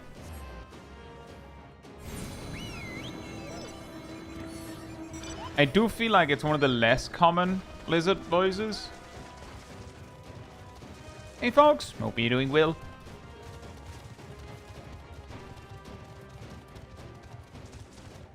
Imagine being a Fate boss and noticing a swarm of people rushing towards you.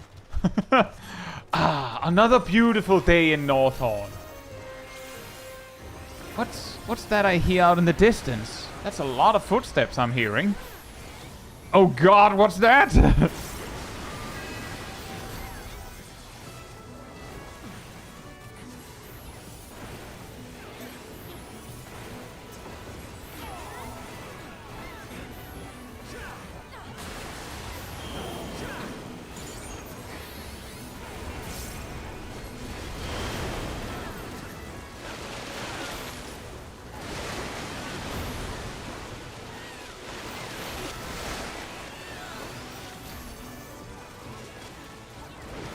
Yeah, boss music starts.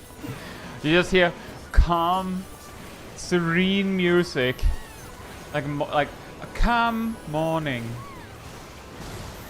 You look around, and then suddenly you start hearing out in the distance, everything burns as an army just approaches.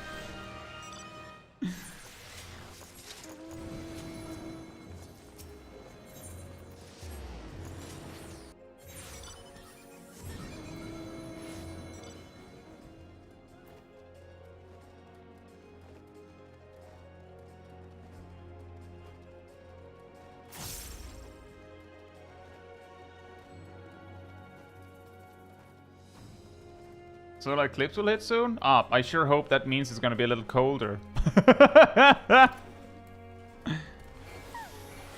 But it sure is a good day to be named everything, says Naomi. Oh man. Oh boy.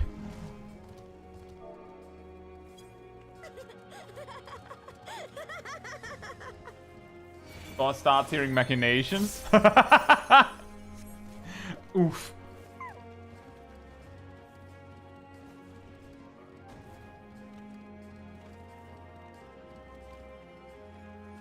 Yeah, I don't remember what number of voice my character has. Hey, Bobamet. Hope you're doing well.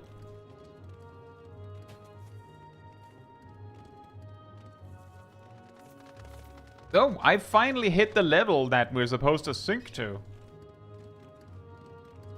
Neat.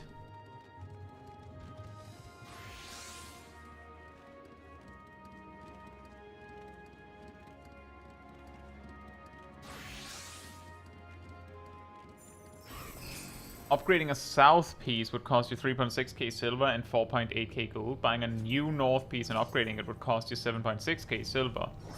I assume it's 3.6k silver and 4.8k old, like Southhorn gold? Versus 7.6k new silver? Hmm.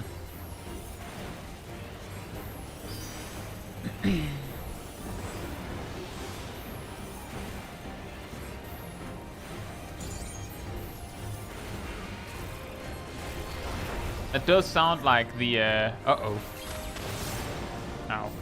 Like the Southhorn prices are a little higher.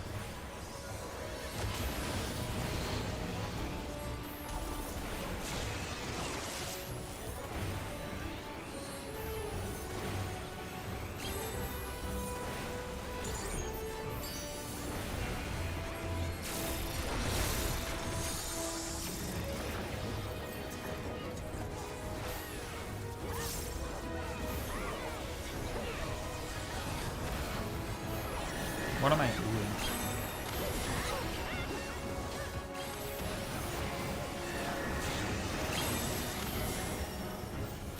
Moved up the order because I was looking at other things. Because Metricon says I can't imagine grinding gold in Southbound right now. Yeah. I imagine also that there would be more value in using the gold that I might have on any jobs that need to be bought.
Hey Sally, hope you're doing well. Thanks so much for celebrating. Uh-oh, I'm getting hit again. Ow. 14 months is part of the color of the pink. Thanks so much for the support.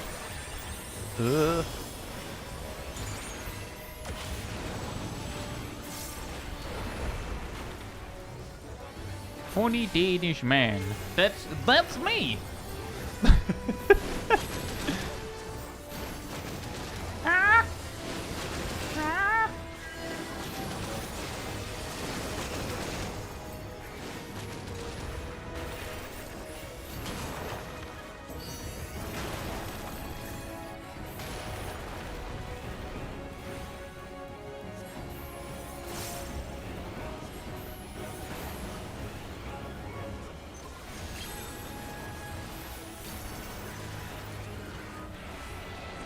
Meow.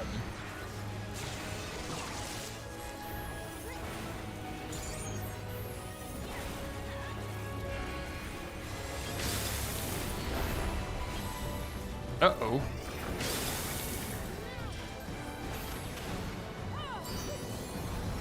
I transposed and then realized I had ran out of swift casts. Oops.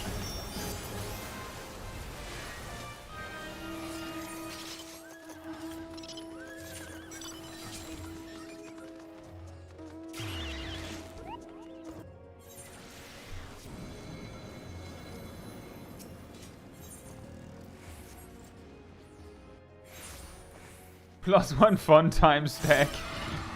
+1 uptime stack.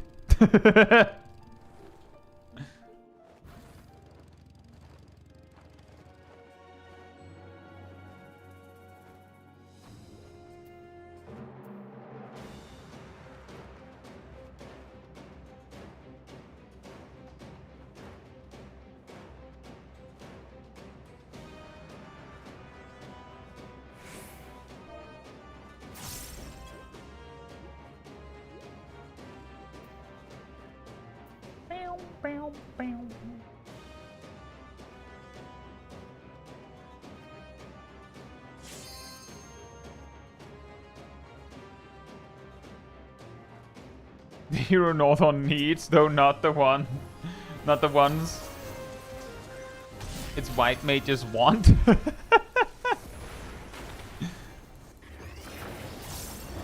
I'm sure we need more damage. That's what we need. Surely. About a third of the way through the last level of Time Mage already. There is a chance that we'll see a third job tonight, everybody. Hey, Chocolate Eye Alice. Hope you're doing well.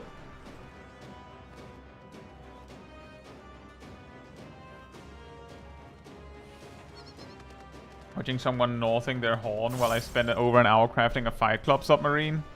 Oh, wow.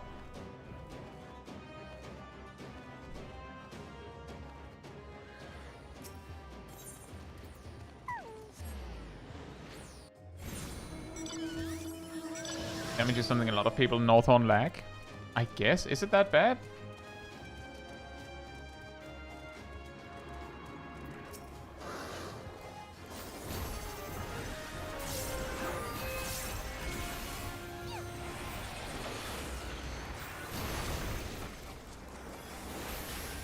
I'll just be hitting it from out here. From outside the Fate itself.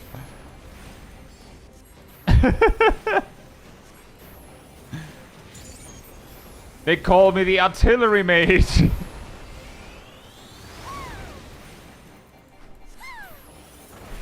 It's like that cutscene in Stormblood where they call in the Thaumaturgist Guild to shoot a huge fireball on a wall.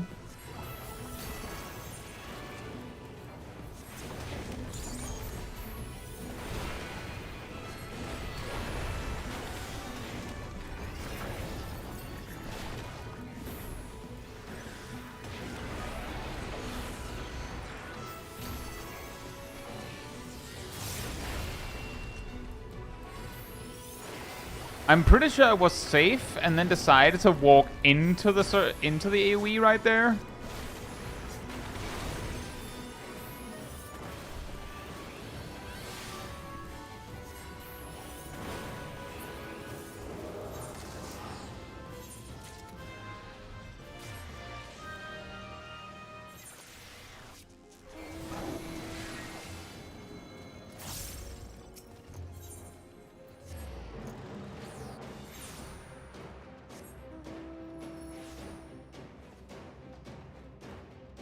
Northhorn attracts a lot of people with lower skills than you'd usually expect, so you can sometimes see the Fate's critical engagements take a little while. That's true, I suppose.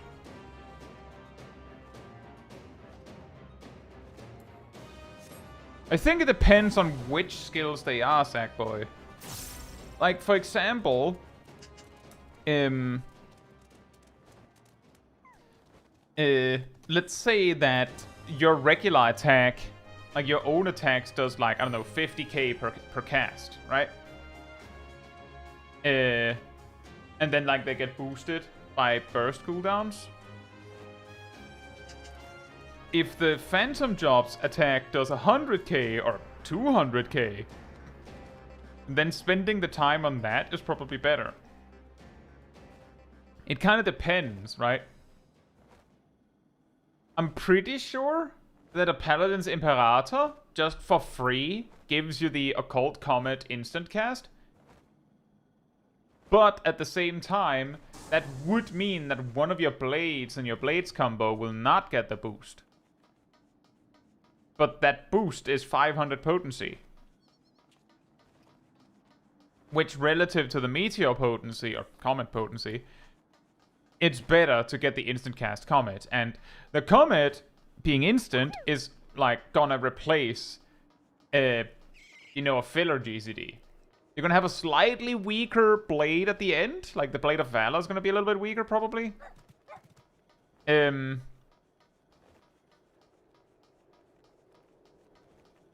you're gonna replace a filler GCD with Comet.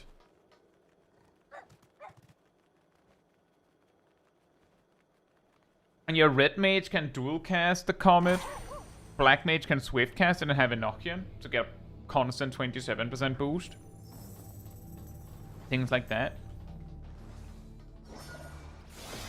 Welcome back, Cheer Sugar. We are doing decently well.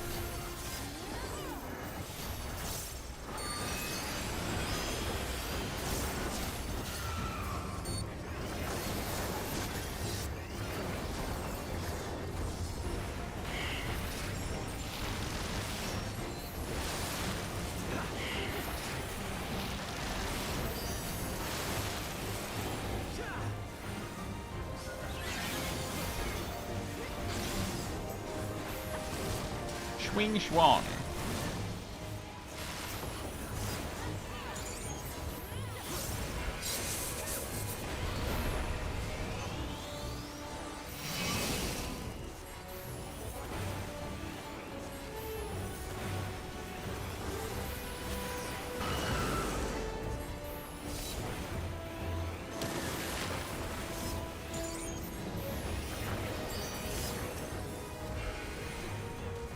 even blizzard speed anymore. That's correct. We instead have Comet.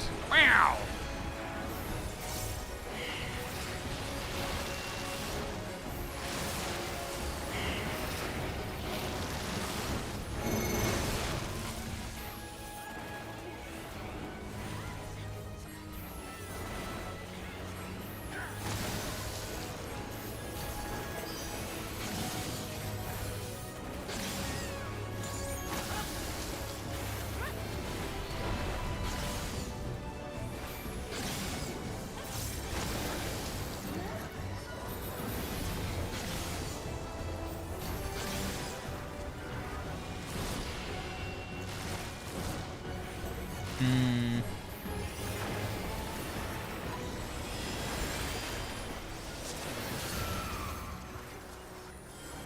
I may have planned poorly. I do not have the instant cast for the Comet now.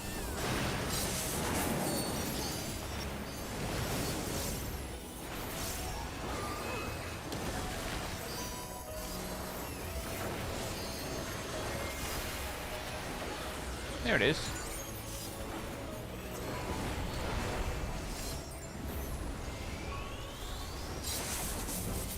And also, as Metricon says, the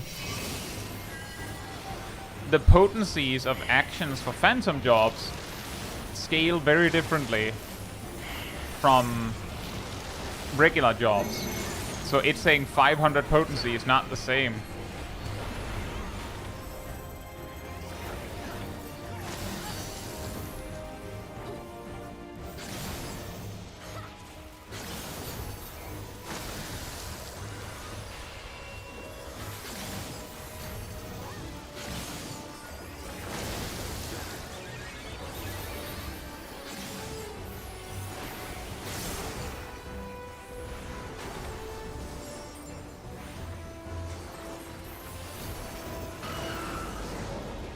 That was a really solid guess on my part.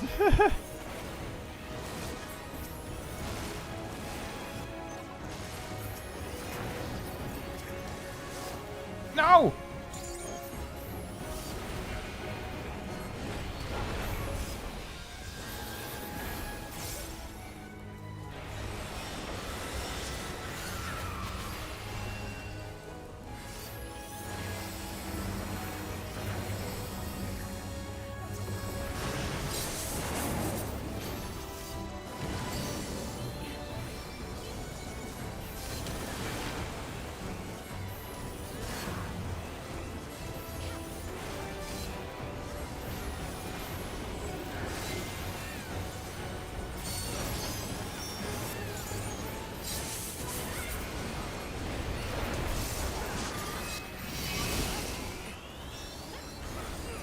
I think that mechanic will not resolve.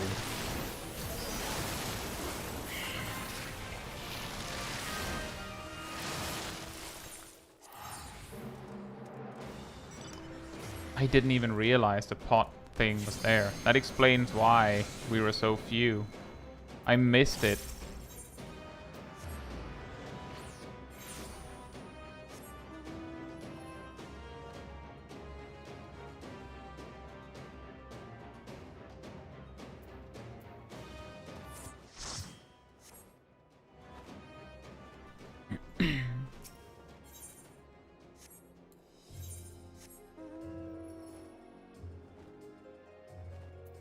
Oh well. The thing that I wanted the pots for the most was gold coins so that I could buy Dragoon. Which I did get, so now I'm like more focused on the XP, I think.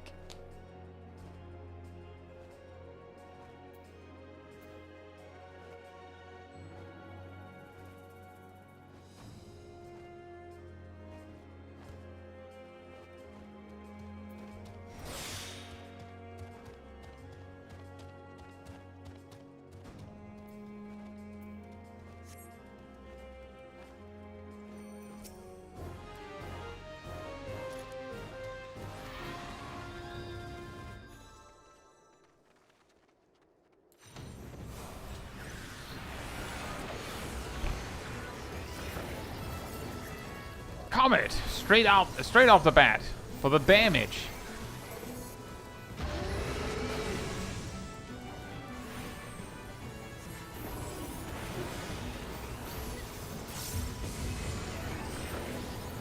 Yeah, it's true.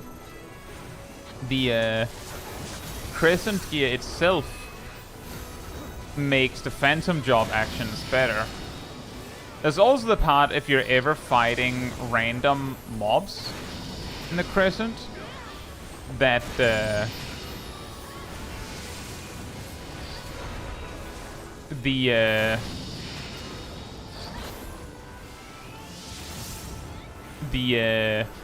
mobs that, you know, have a level that you're using your knowledge level against, Phantom Job actions ignore that and just always does full damage. Which also means that if you're like low knowledge level and you accidentally pull something, or you want to help someone who did, okay, well, okay, fine, I will evacuate my ley lines. Relax. Then using your Phantom Job actions to do damage is often more helpful than like trying to smack them with basically no damage because you're underleveled.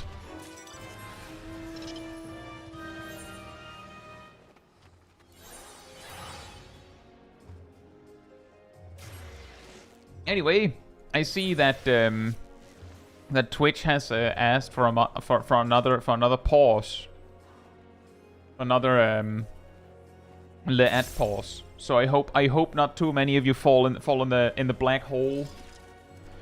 But you know, there's all the things with the pre-roll ads and all that. So thank you for the support anyway, and we'll be here afterwards.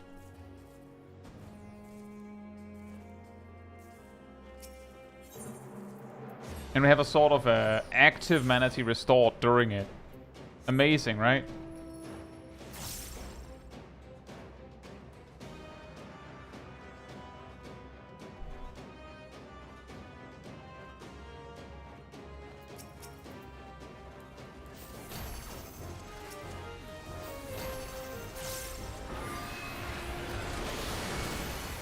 Goes in the black hole. Do Phantom actions benefit from raid buffs? I'm pretty sure they do. Because they do benefit from personal damage buffs. Unless they say they don't.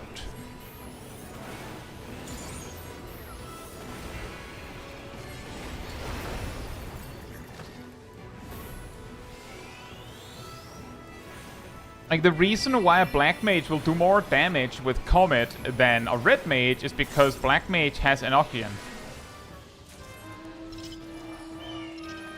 I believe even Phantom Summoner actually does get the damage boost. It's just so many things that, like, in addition to what it doesn't scale with, it also doesn't scale with speed. Because of course not. Hashtag no fun allowed.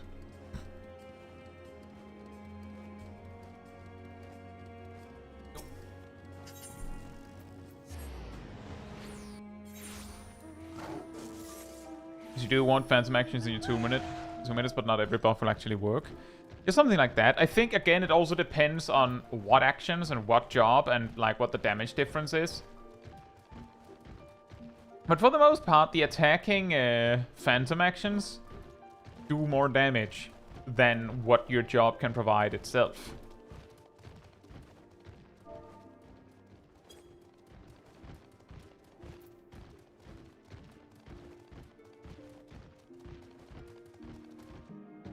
Dragoon is best because there's 3 damage buffs.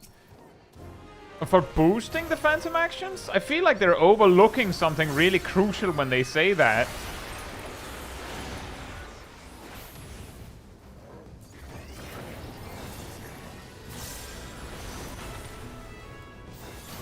Hey, Data Influx! Hope you're doing well. So the thing that they're overlooking is that of the damage buffs, Dragoon... Well, I guess Disembowel... Yeah, Disembowel... Okay, yeah, never mind. I see what you mean. Disembowel plus Geistgagel plus Lance Charge, I think would land on the highest, like, damage buff from one singular job. I only counted 2 of them. And I was like, that's less than Enochian.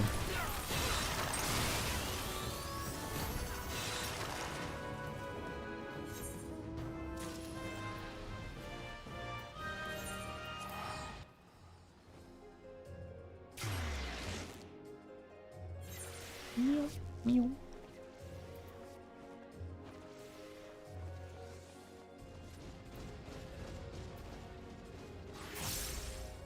That is weird, cat. Kind of makes it fall a bit on its face as a result.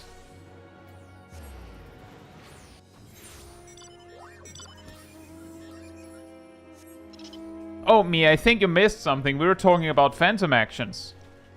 And the Sackboy specifically said after the phantom actions, and phantom actions cannot direct hit. Or crit. When you see a phantom action crit, it's because it hit a weakness or some such. So in this particular context, that doesn't matter. Like, Battle Litany doesn't do anything.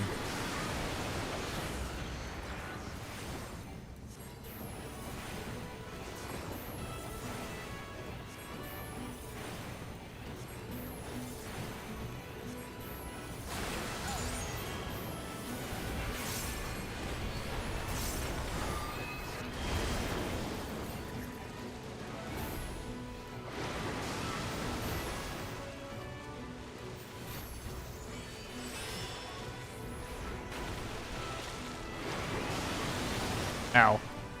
I almost, like, calculated that one exactly by just looking as I saw the wave come at me. Almost.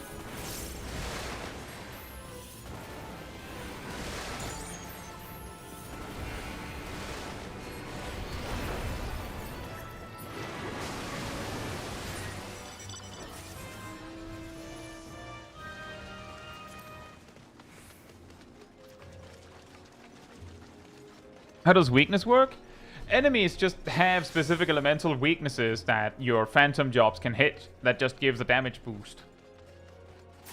And when you do, it will show like an exclamation mark if you hit it. And if a red mage has used their, I think it's Libra or something, to highlight what the weakness is, then the damage boost is a little bit more, I think. And it shows 2 exclamation marks, as if you did a direct crit.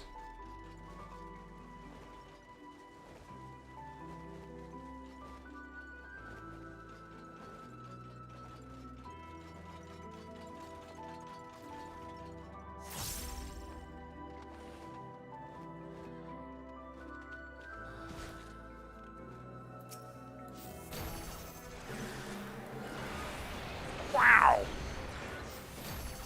Damage.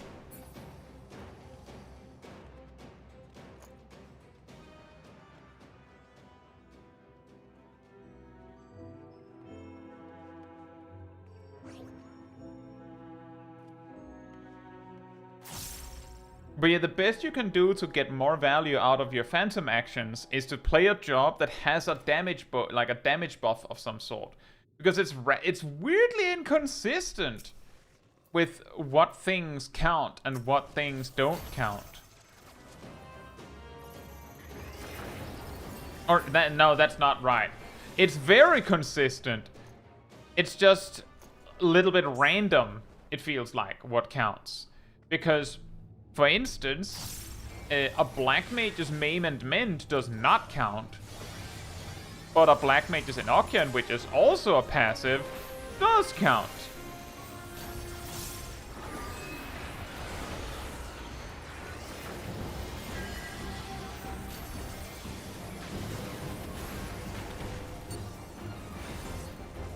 Eureka Elemental Wheel? The difference, Sackboy, is that in Eureka you set your element, like, to counter the enemy. In Occult Crescent, the attack itself says, oh, this is a wind spell. It does get a little bit silly, because, like, most of the phantom jobs that play into this gimmick, like, 2 or 3 of their, like, level up spells will be the same attack on a shared cooldown, but they, like, you just have 2 or 3 different elemental options to be able to hit each one. Little silly.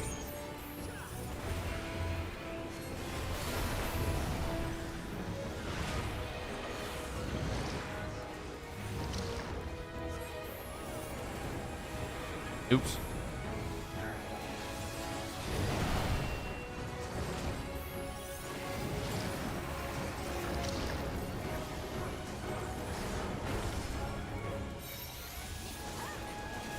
Why did you pull me? I was also at a safe spot.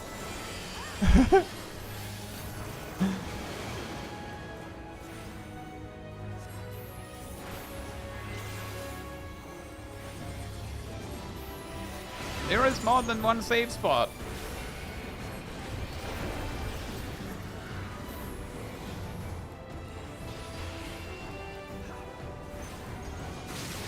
No worries, Rust. Trust me, I am paying attention.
A Lala Samurai in here called Potatoes.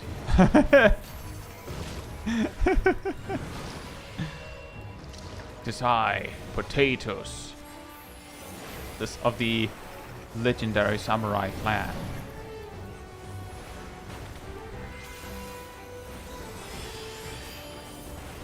What is it Necro does that is interesting with the elements, Asymmetricon?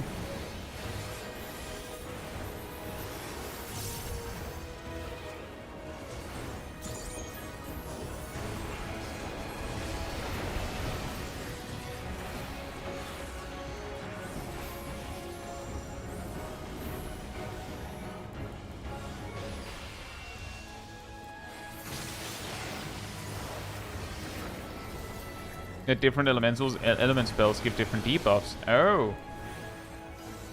Of status effects. Hmm. Hey Jace, be doing well.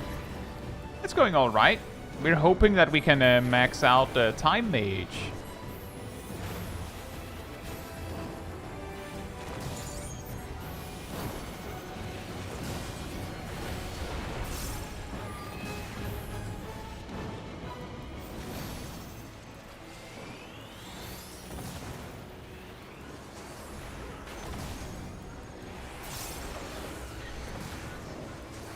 Check out that Galaxy Brain.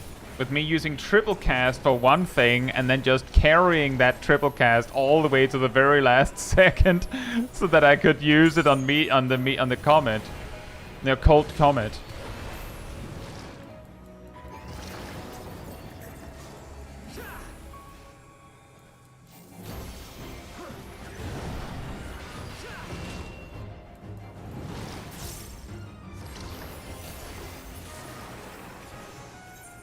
Hey, got him.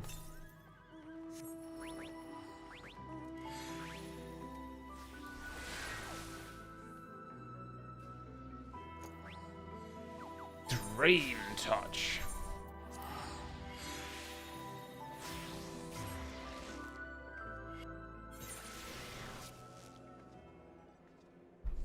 Oh.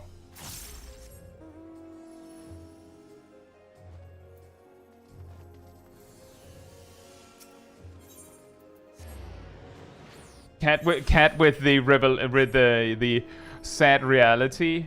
That interesting thing with the different elements, but the status effects don't work on fates or bosses.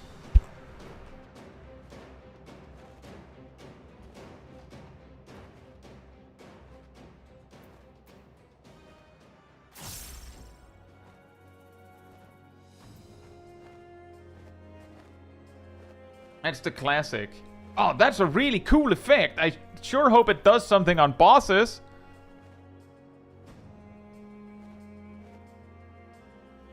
What element effects? The element effects on Necromancer?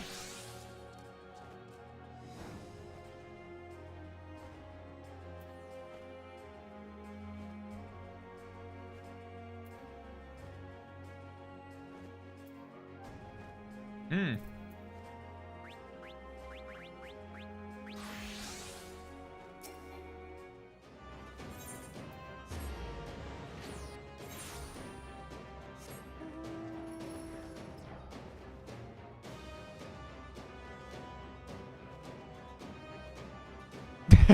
Thank you, Aradil. It does help with algorithm stuff with a like on the stream, by the way. But thank you all so much in advance over on the YouTube side of things.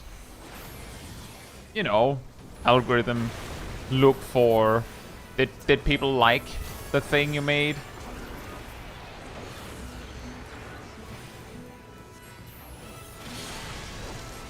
And of course, if you're not subscribed, then if you do enjoy streams and the kind of content I make, then you would get served more of that if you subscribe.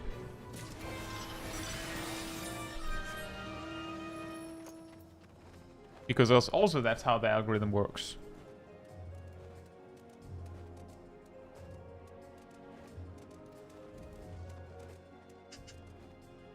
Jay says, yes, status effects tend to not work on bosses in general. Yeah, that's the...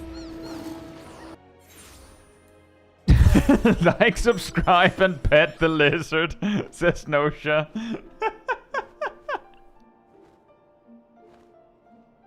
Yeah, you can do that too.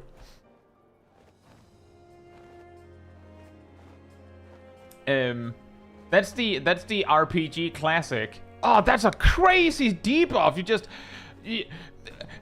imagine how much damage it will do on the boss. Or how powerful it would be against the boss. Yeah. Yeah. Yeah, imagine how crazy powerful it would be against a boss. Hypothetically. Hypothetically. Imagine how insane it would be. Now... snap back to reality. Because you know for sure that it will not work on bosses. Because of course not.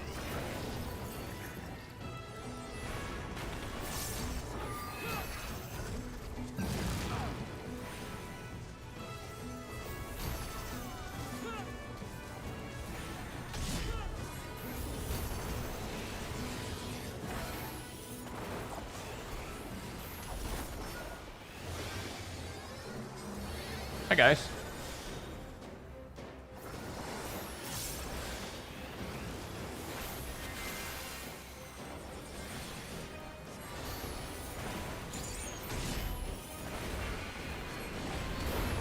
His Magicon says, what's weird is that debuffs often work really well on bosses in Final Fantasy V, which is the game this zone is based on. Oh. You had one job!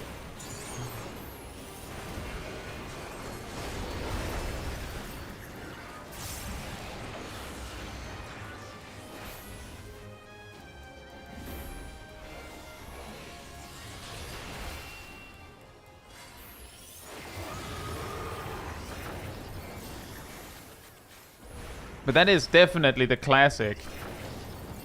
Oh, wow. I could put up this crazy poison debuff that does, like, percent-based damage.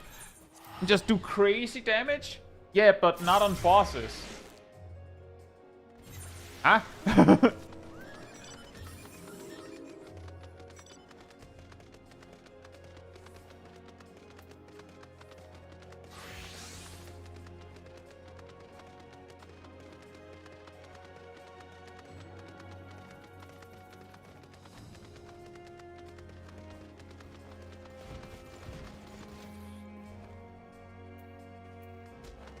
Ow.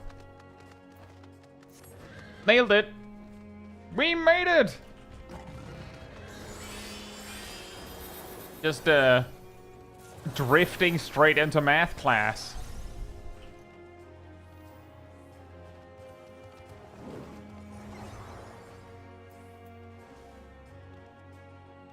Thank you, folks.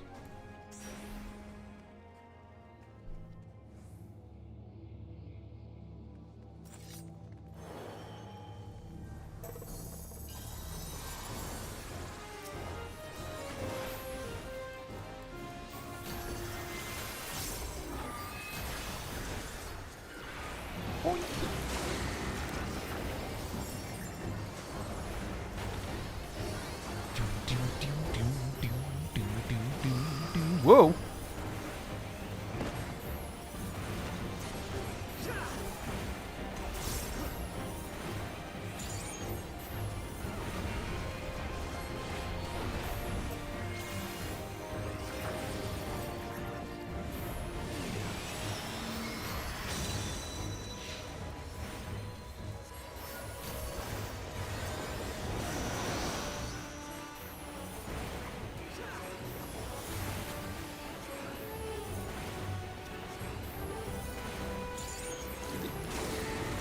Yeah, exactly, Jace. There's probably better ways to make some gil. Did he just correct me to the same level?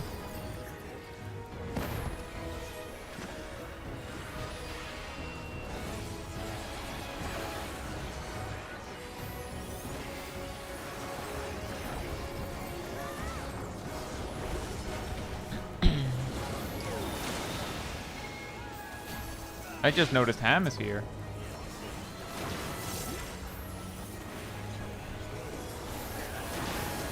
Ow.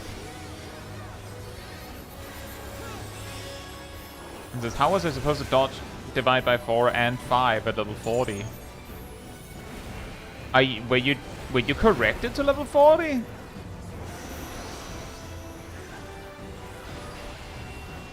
I thought it was level 4 and prime. I'm pretty sure it said level 40, like level 4 and prime.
Apparently my chat overlay died for a second when you sent that message, folks. As to be fair, Pokemon bosses tend to be 3 to 6 enemies in a trench coat, so cheese one of them and you still need to deal with the rest.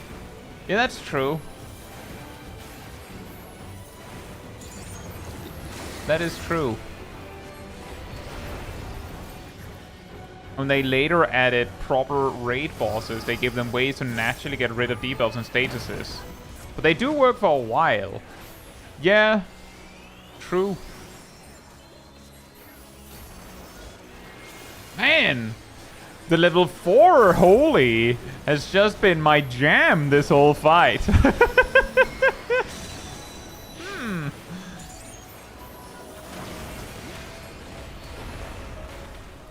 Uh-oh.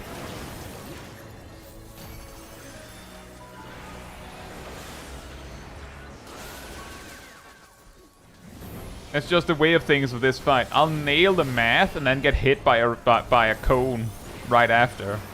Like, oh yeah. There's more than just math. Our battle more than meets the math.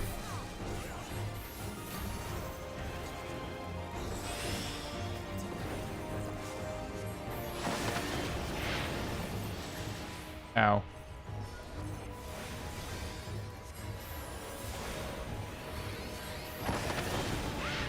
Ow.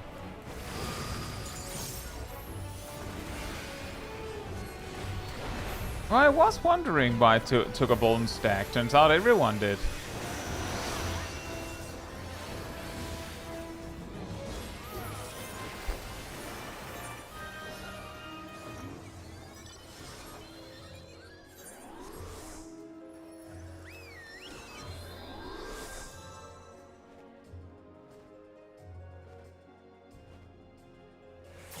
Nox says my Z session did not go well. Oh. Treasure. It's... Oh, true. Pot south. Where was it south was again?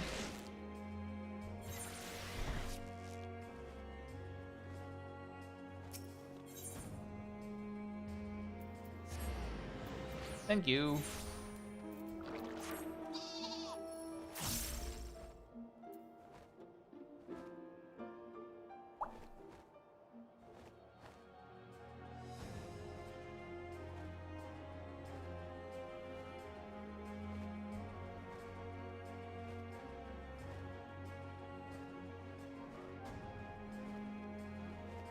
His Metricon says 14's fight language is pretty hostile to debuff since they need the enemies to do things on schedule. That's true.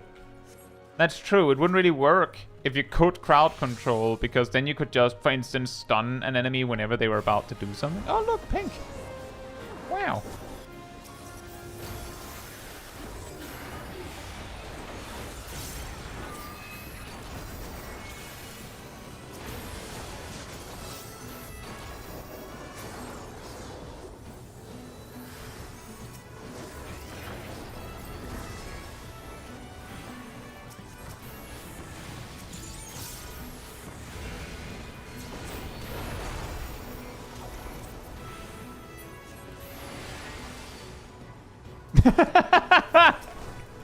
That's the spirit, Nox. I'm gonna sit here molding and then play a different gacha game instead. Time for some more RNG. Let's hope it goes better there.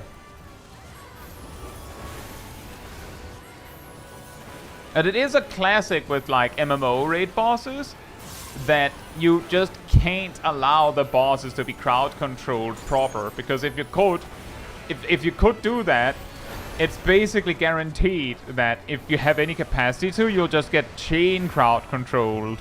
Or they will be chain crowd controlled, because you'll just bring enough people that can do enough of it if it's an open world boss in any capacity. More pots! Far, far northeast.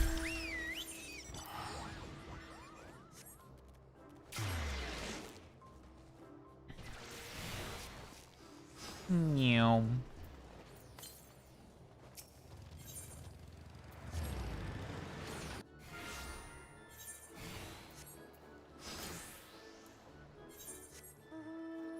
Southeast. What?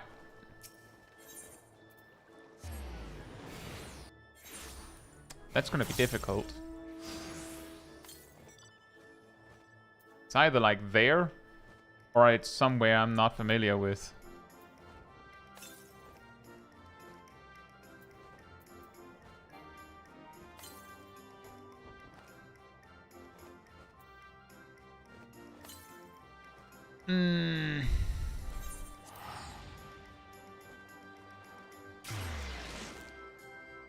And pot chest be in the dark zone? I don't know.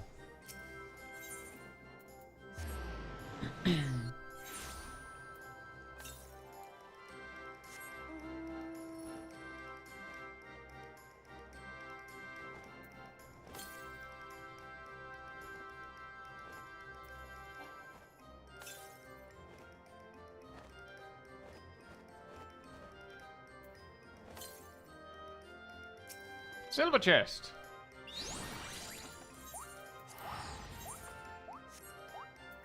A crescent wall rack.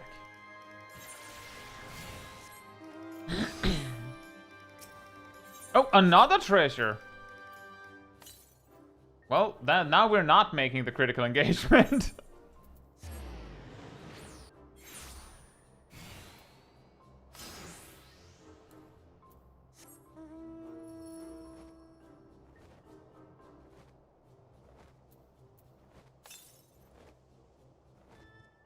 Far to the south.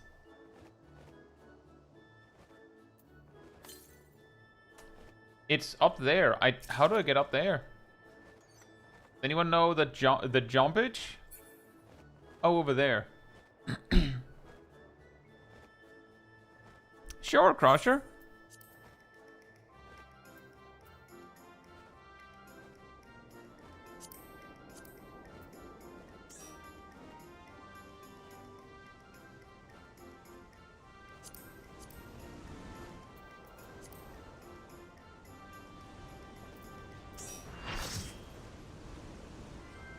Yeah, I see it's a mean zone.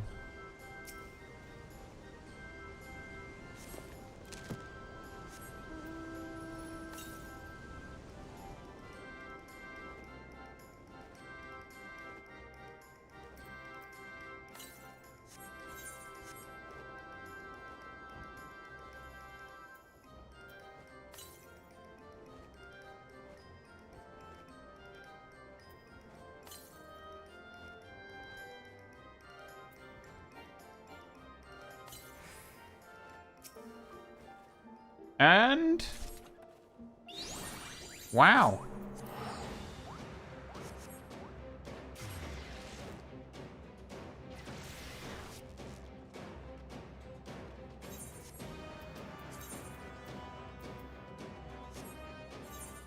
Looks like I do have to make a decision. We made a lot of money.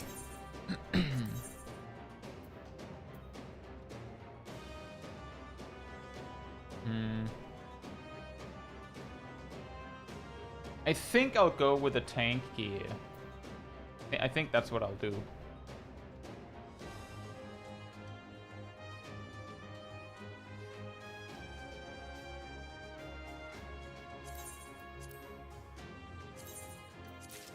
And then if I actually end up with enough money, I can always just, you know, buy an additional set. Wait, we also have a lot of gold. What can we buy with that? Music. The upgrade material. Well, we'll get the music first.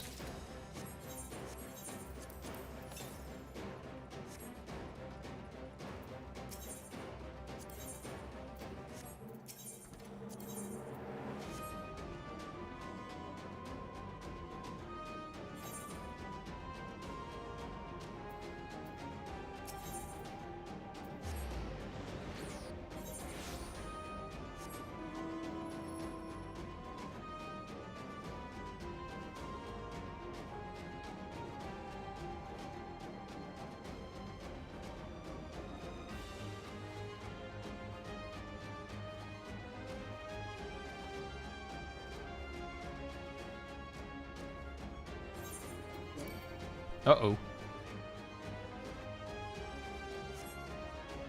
It looks like our instance has closed, because the newest player here is a whole 14 minutes old. Basically ready for retirement.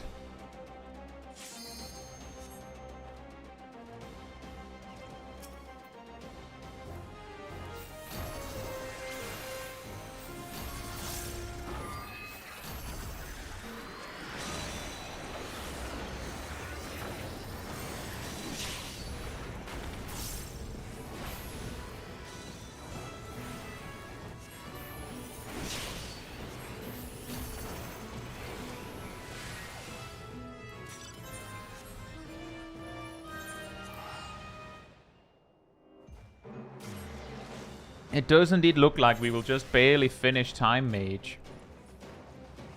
We're like one critical engagement from it, I think.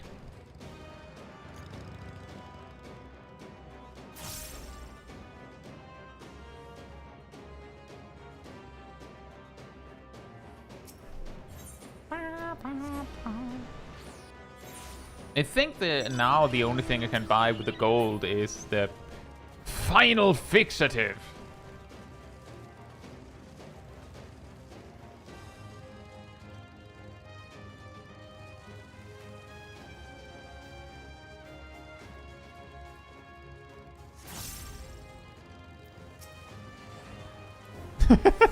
There's something really funny about this strangely way more chill group situation when everyone is occupied with a critical engagement. There's like just barely a light party hanging out.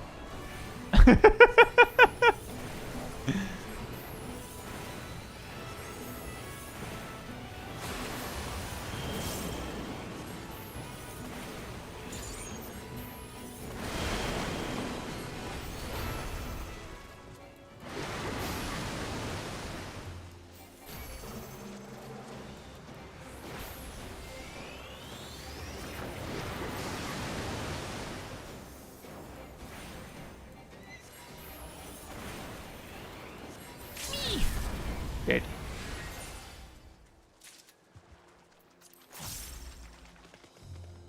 $300 remain.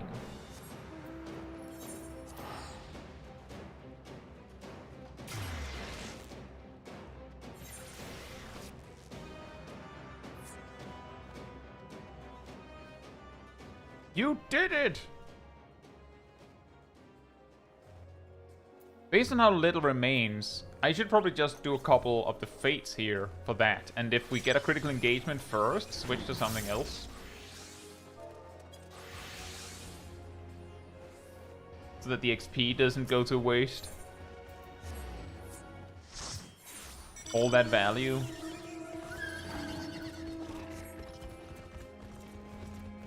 I know, Alice. But I would indeed need 2, but I would need like a third of a critical engagement.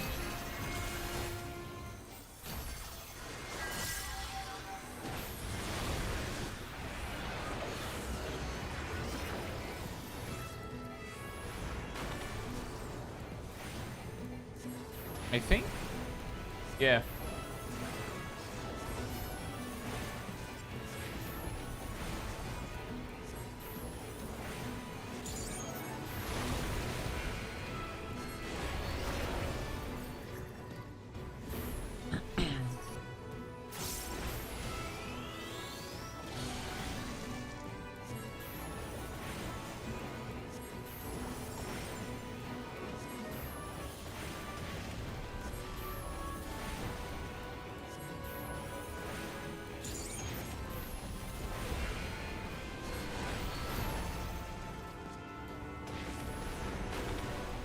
Why specifically Eden Ramu gets to be a mount? Well, have you seen him, Echo Dance?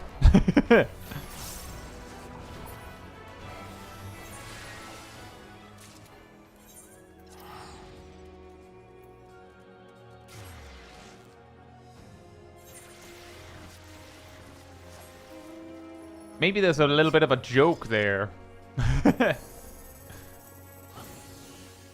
But he is also, you know, 50% horse.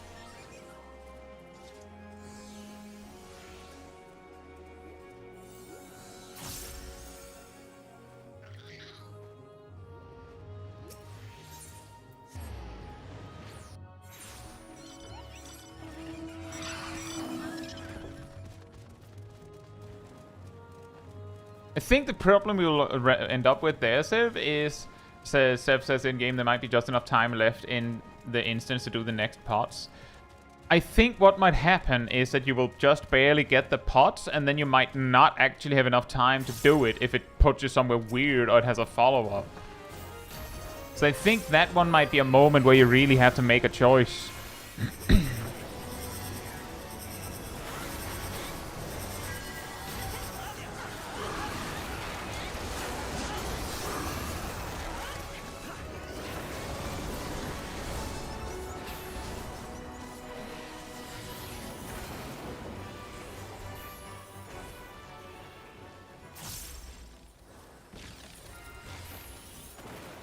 Oh, that's weirdly convenient.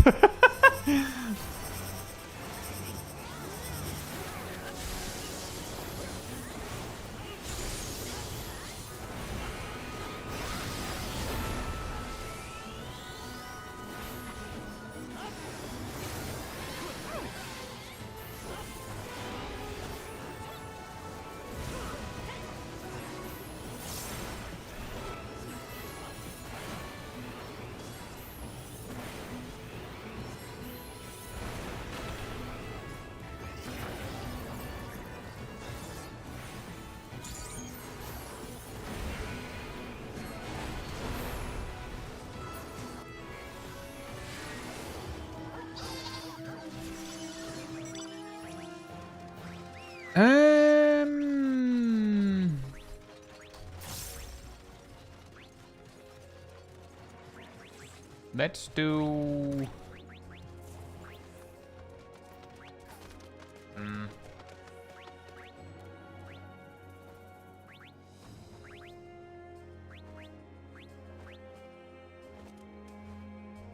Let's do Geomancer. That's one of those that that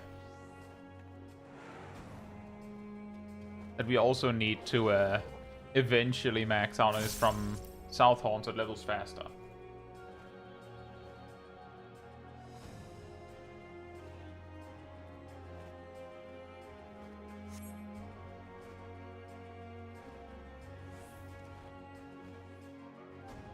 I'll try to do that, Noja.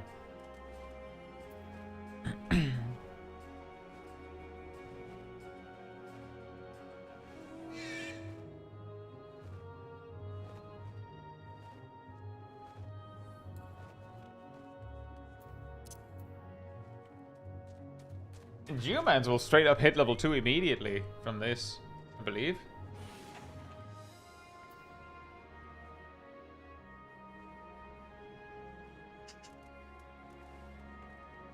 Orc says, the in-universe lore behind the Eden Ramu mount is that Eden Shiva's rampage throws some of the ambient ether from the Ramu fight into a summoning crystal. Out of universe, he's a funny horse.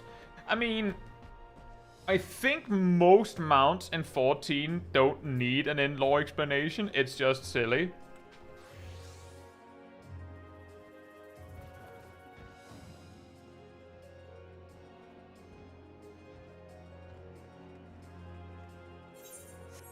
But I do see what you mean.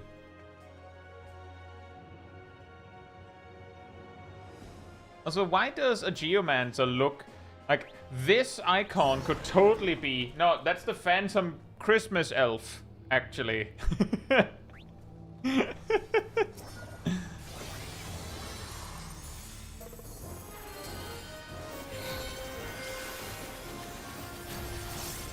Yes, elf Ardell.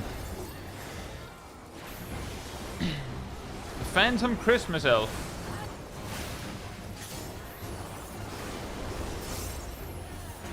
Can you have the bell on more than one person at a time?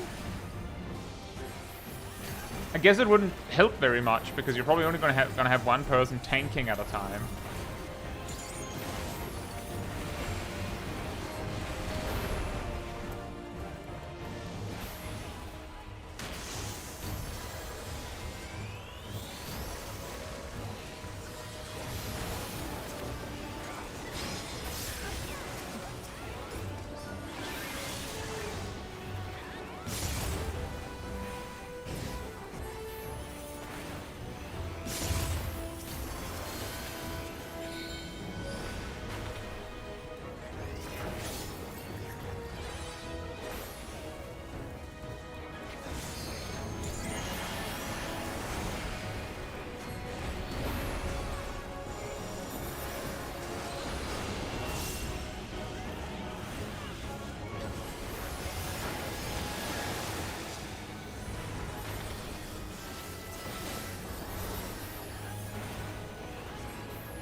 Dong. That's how they looked back then. It's Phantom Sleepy Kirby.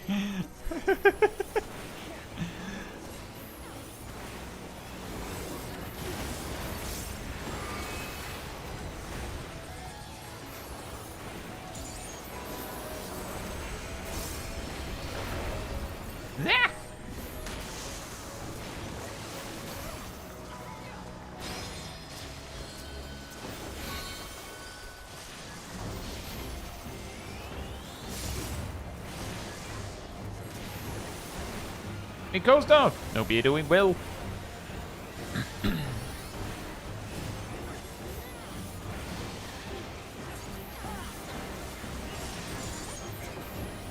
could bell two people if you alternate.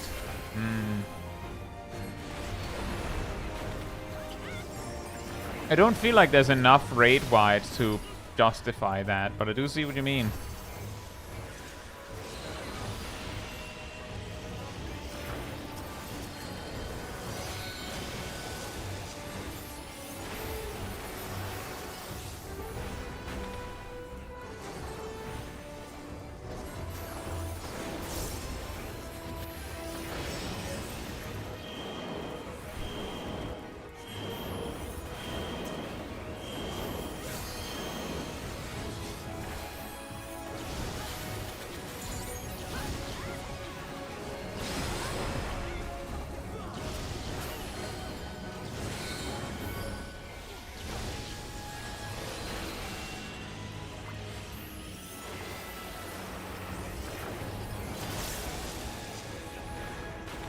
Also build a tank that won't stop standing in. I mean, I'm belling the main tank.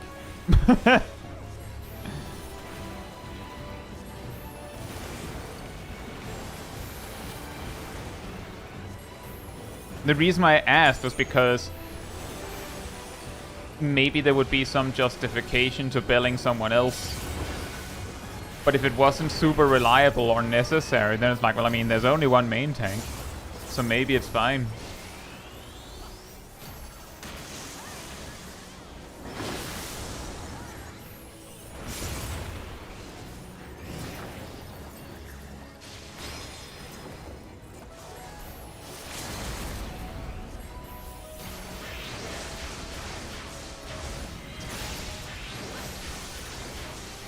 Weather!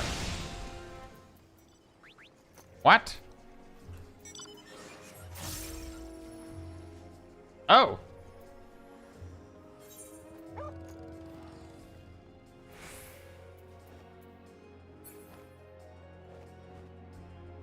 Ethereal gain. That's the one we want.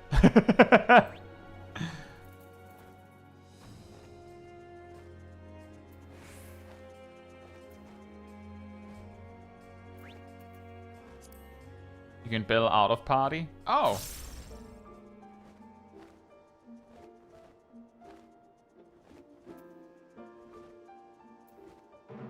In that case, ultimately what you want to do is just bell whoever's currently tanking.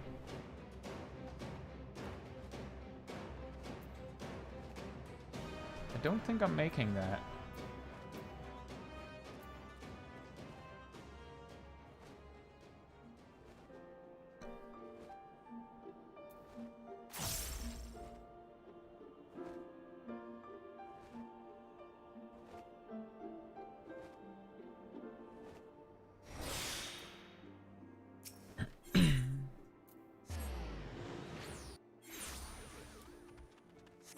Necromancer dooms itself every 40 seconds, right? Maybe that could keep up build stacks. I don't think dooming yourself damages you in that sense.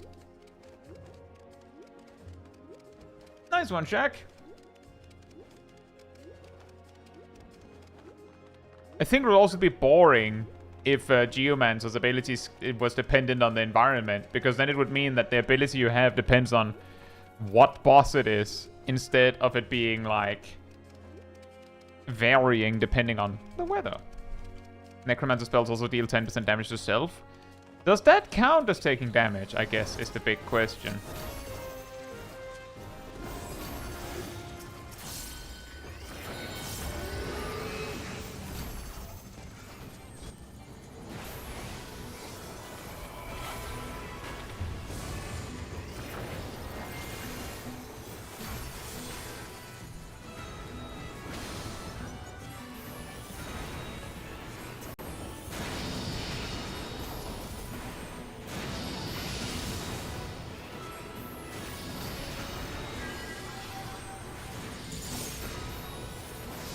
Uh-oh.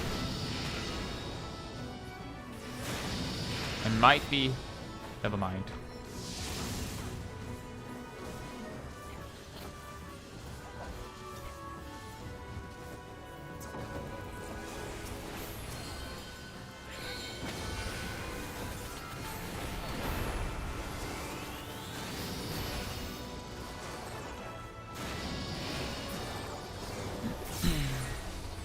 That's convenient once again.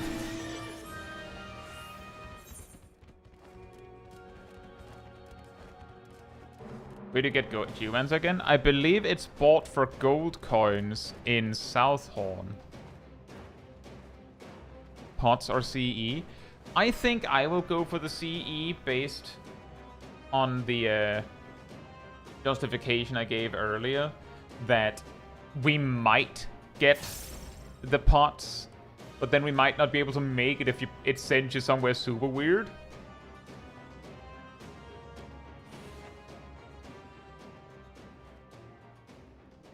Nosia says that it doesn't work. I managed to bell Nosia, which is Jin Kami here, with Necromancer active, and they immediately said it doesn't work.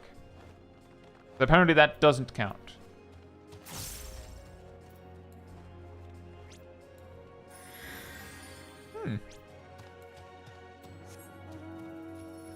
AoE heals. We pump the damage here, we might try to get both. Well, we'll see, but I think it's better to go for this one as a priority. What do we get next? Ringing Respite. Oh, that straight up just stacks with the Battle Bell, doesn't it?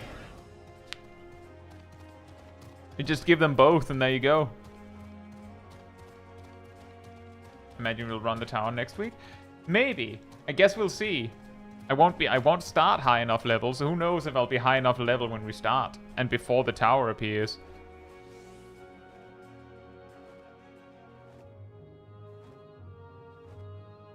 Oh. Flight. And then we have a boost to Battle Bell and Ringing Respite. I think the Geomancer is pretty interesting. There's already more interaction with the toolkit than I had with Time Mage. You know, mainly because Time Mage is one of those jobs that has this weakness that it's using a lot of its like button real estate to do very specific stuff.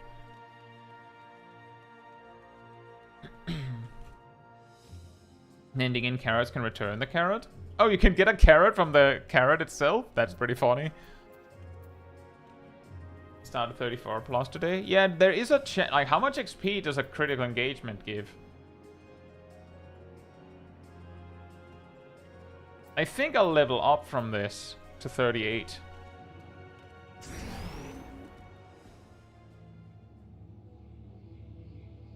Say, Kevin, hope you're doing well.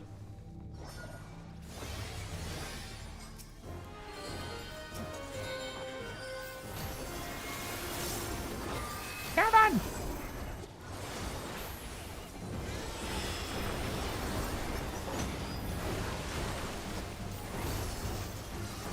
Oh, it's a GCD. Then I don't want to just use it because it's available to heal a little bit. Should keep it for when we actually need it.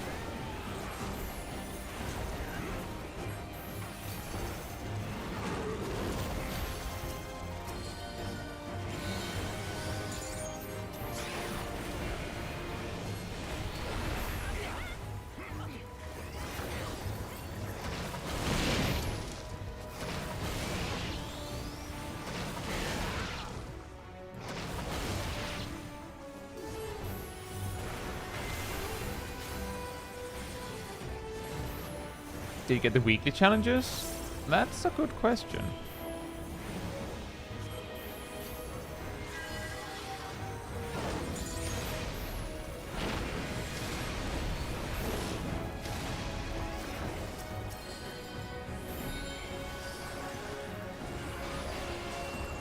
Might be difficult to check while we're actively fighting.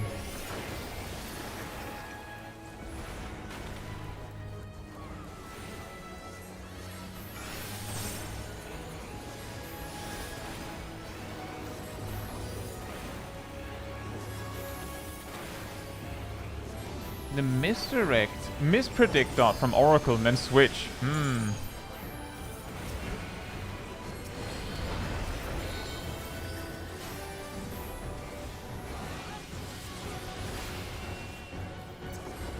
Yeah, I do have Oracle, but I haven't leveled that one either. That is also on the list.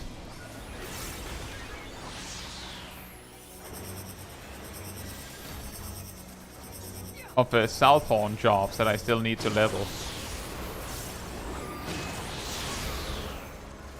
Let's just say it'll be a bit before there's any need for me to... hypothetical need for me to go back to Southhorn to pick up some more jobs. Regardless of whether I'm like, well, I need all the Southhorn jobs first.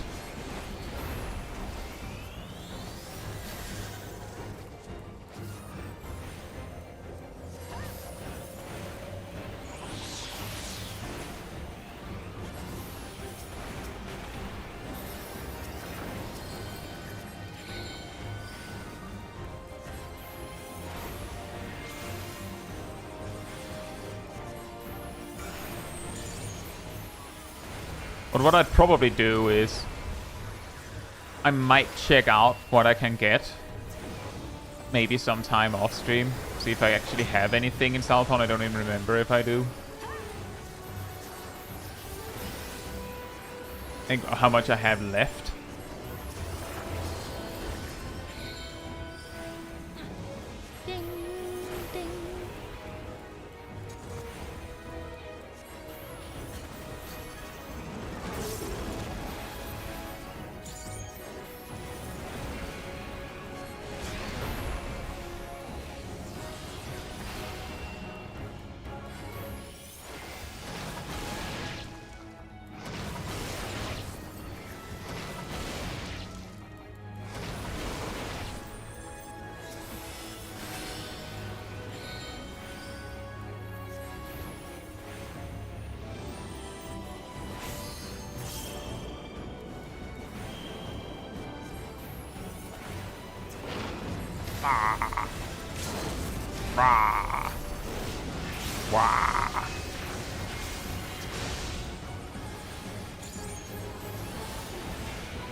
Ding.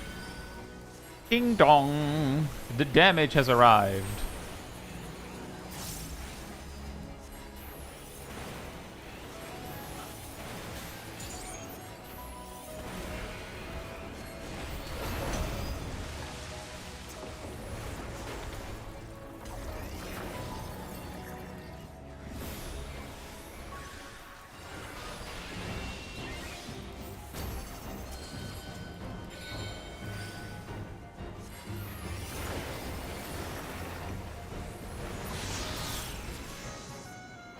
Hey! Oh, that's a sad part to get battle high.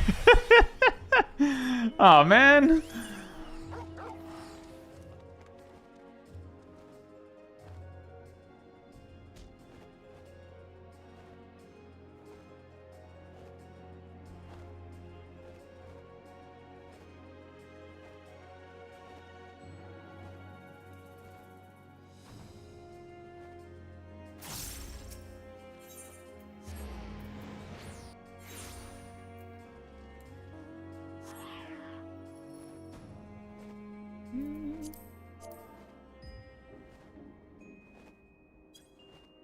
Hello, where'd you go?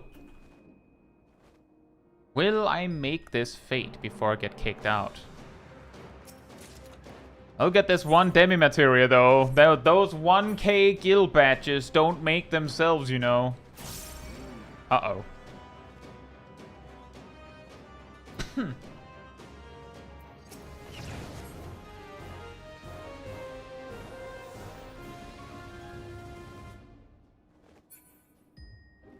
Go away, fungus! Don't get pulled by people. That wasn't the intention. That's bad.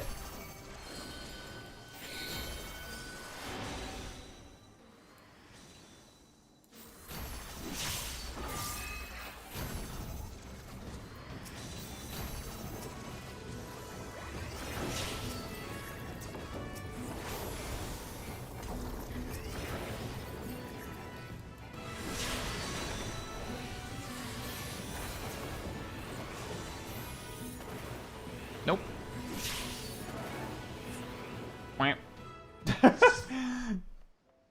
Well then.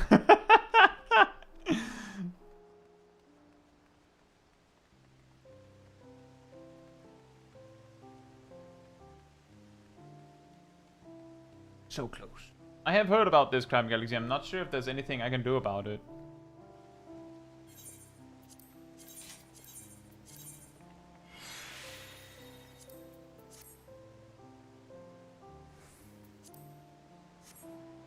Fox says my demi material is going to be my weekly Dominant Enclave donations. I have plenty of coins from my retainer, so I don't even need that.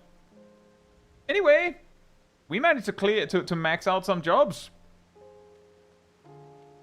And maybe we'll get even more done next time. And we'll probably hit 40 next time. Now the question is whether we will be ready and level 40 and having done the quest and prepared and everything before the Forked Tower appears. But that does mean we'll soon see the tower. Hopefully. Anyway, 3 hours of Northhorn. But on that note, if you would like to be part of the Discord community server, there's a link right there in the chat. There you'll find the weekly schedule where you can see what else is coming up in coming days, usually updated Sunday or Monday. You'll also find the announcement room with links to videos and streams, and I put them out. If you grab the reminder roll in the role assignment room, you get a notification whenever I do that. So the next run around 15 minutes before stream starts, you can catch it right when we go live. And if you'd like to support the channel more directly, you can like over on the YouTube side of things, you can follow, you can subscribe, you can become a member, you can super chat, you can cheer, you can all of that goodness, and if you don't like any of that, there's also the Ko-fi link out. I'll post it right there in the chat. It all helps support me in the channel directly, so I can focus on doing stuff like this with all of you without having to worry about algorithms and whatnot. So thanks so much for the support. But that'll be it from me tonight, so let's see if we can raid somebody. Let us see if we can raid somebody.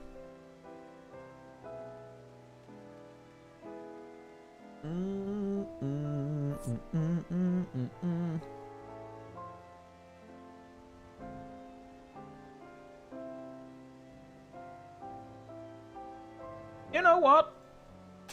Let's hop in with Ricardo. He's doing some crystalline conflict, and actually he's doing frontline right now, I think. That can be fun. Some PvP to mix up from all of this PvE we just had. But on that note, good night, good morning, afternoon, or evening, depending where in the world, and I hope to see you all very soon. Bye bye!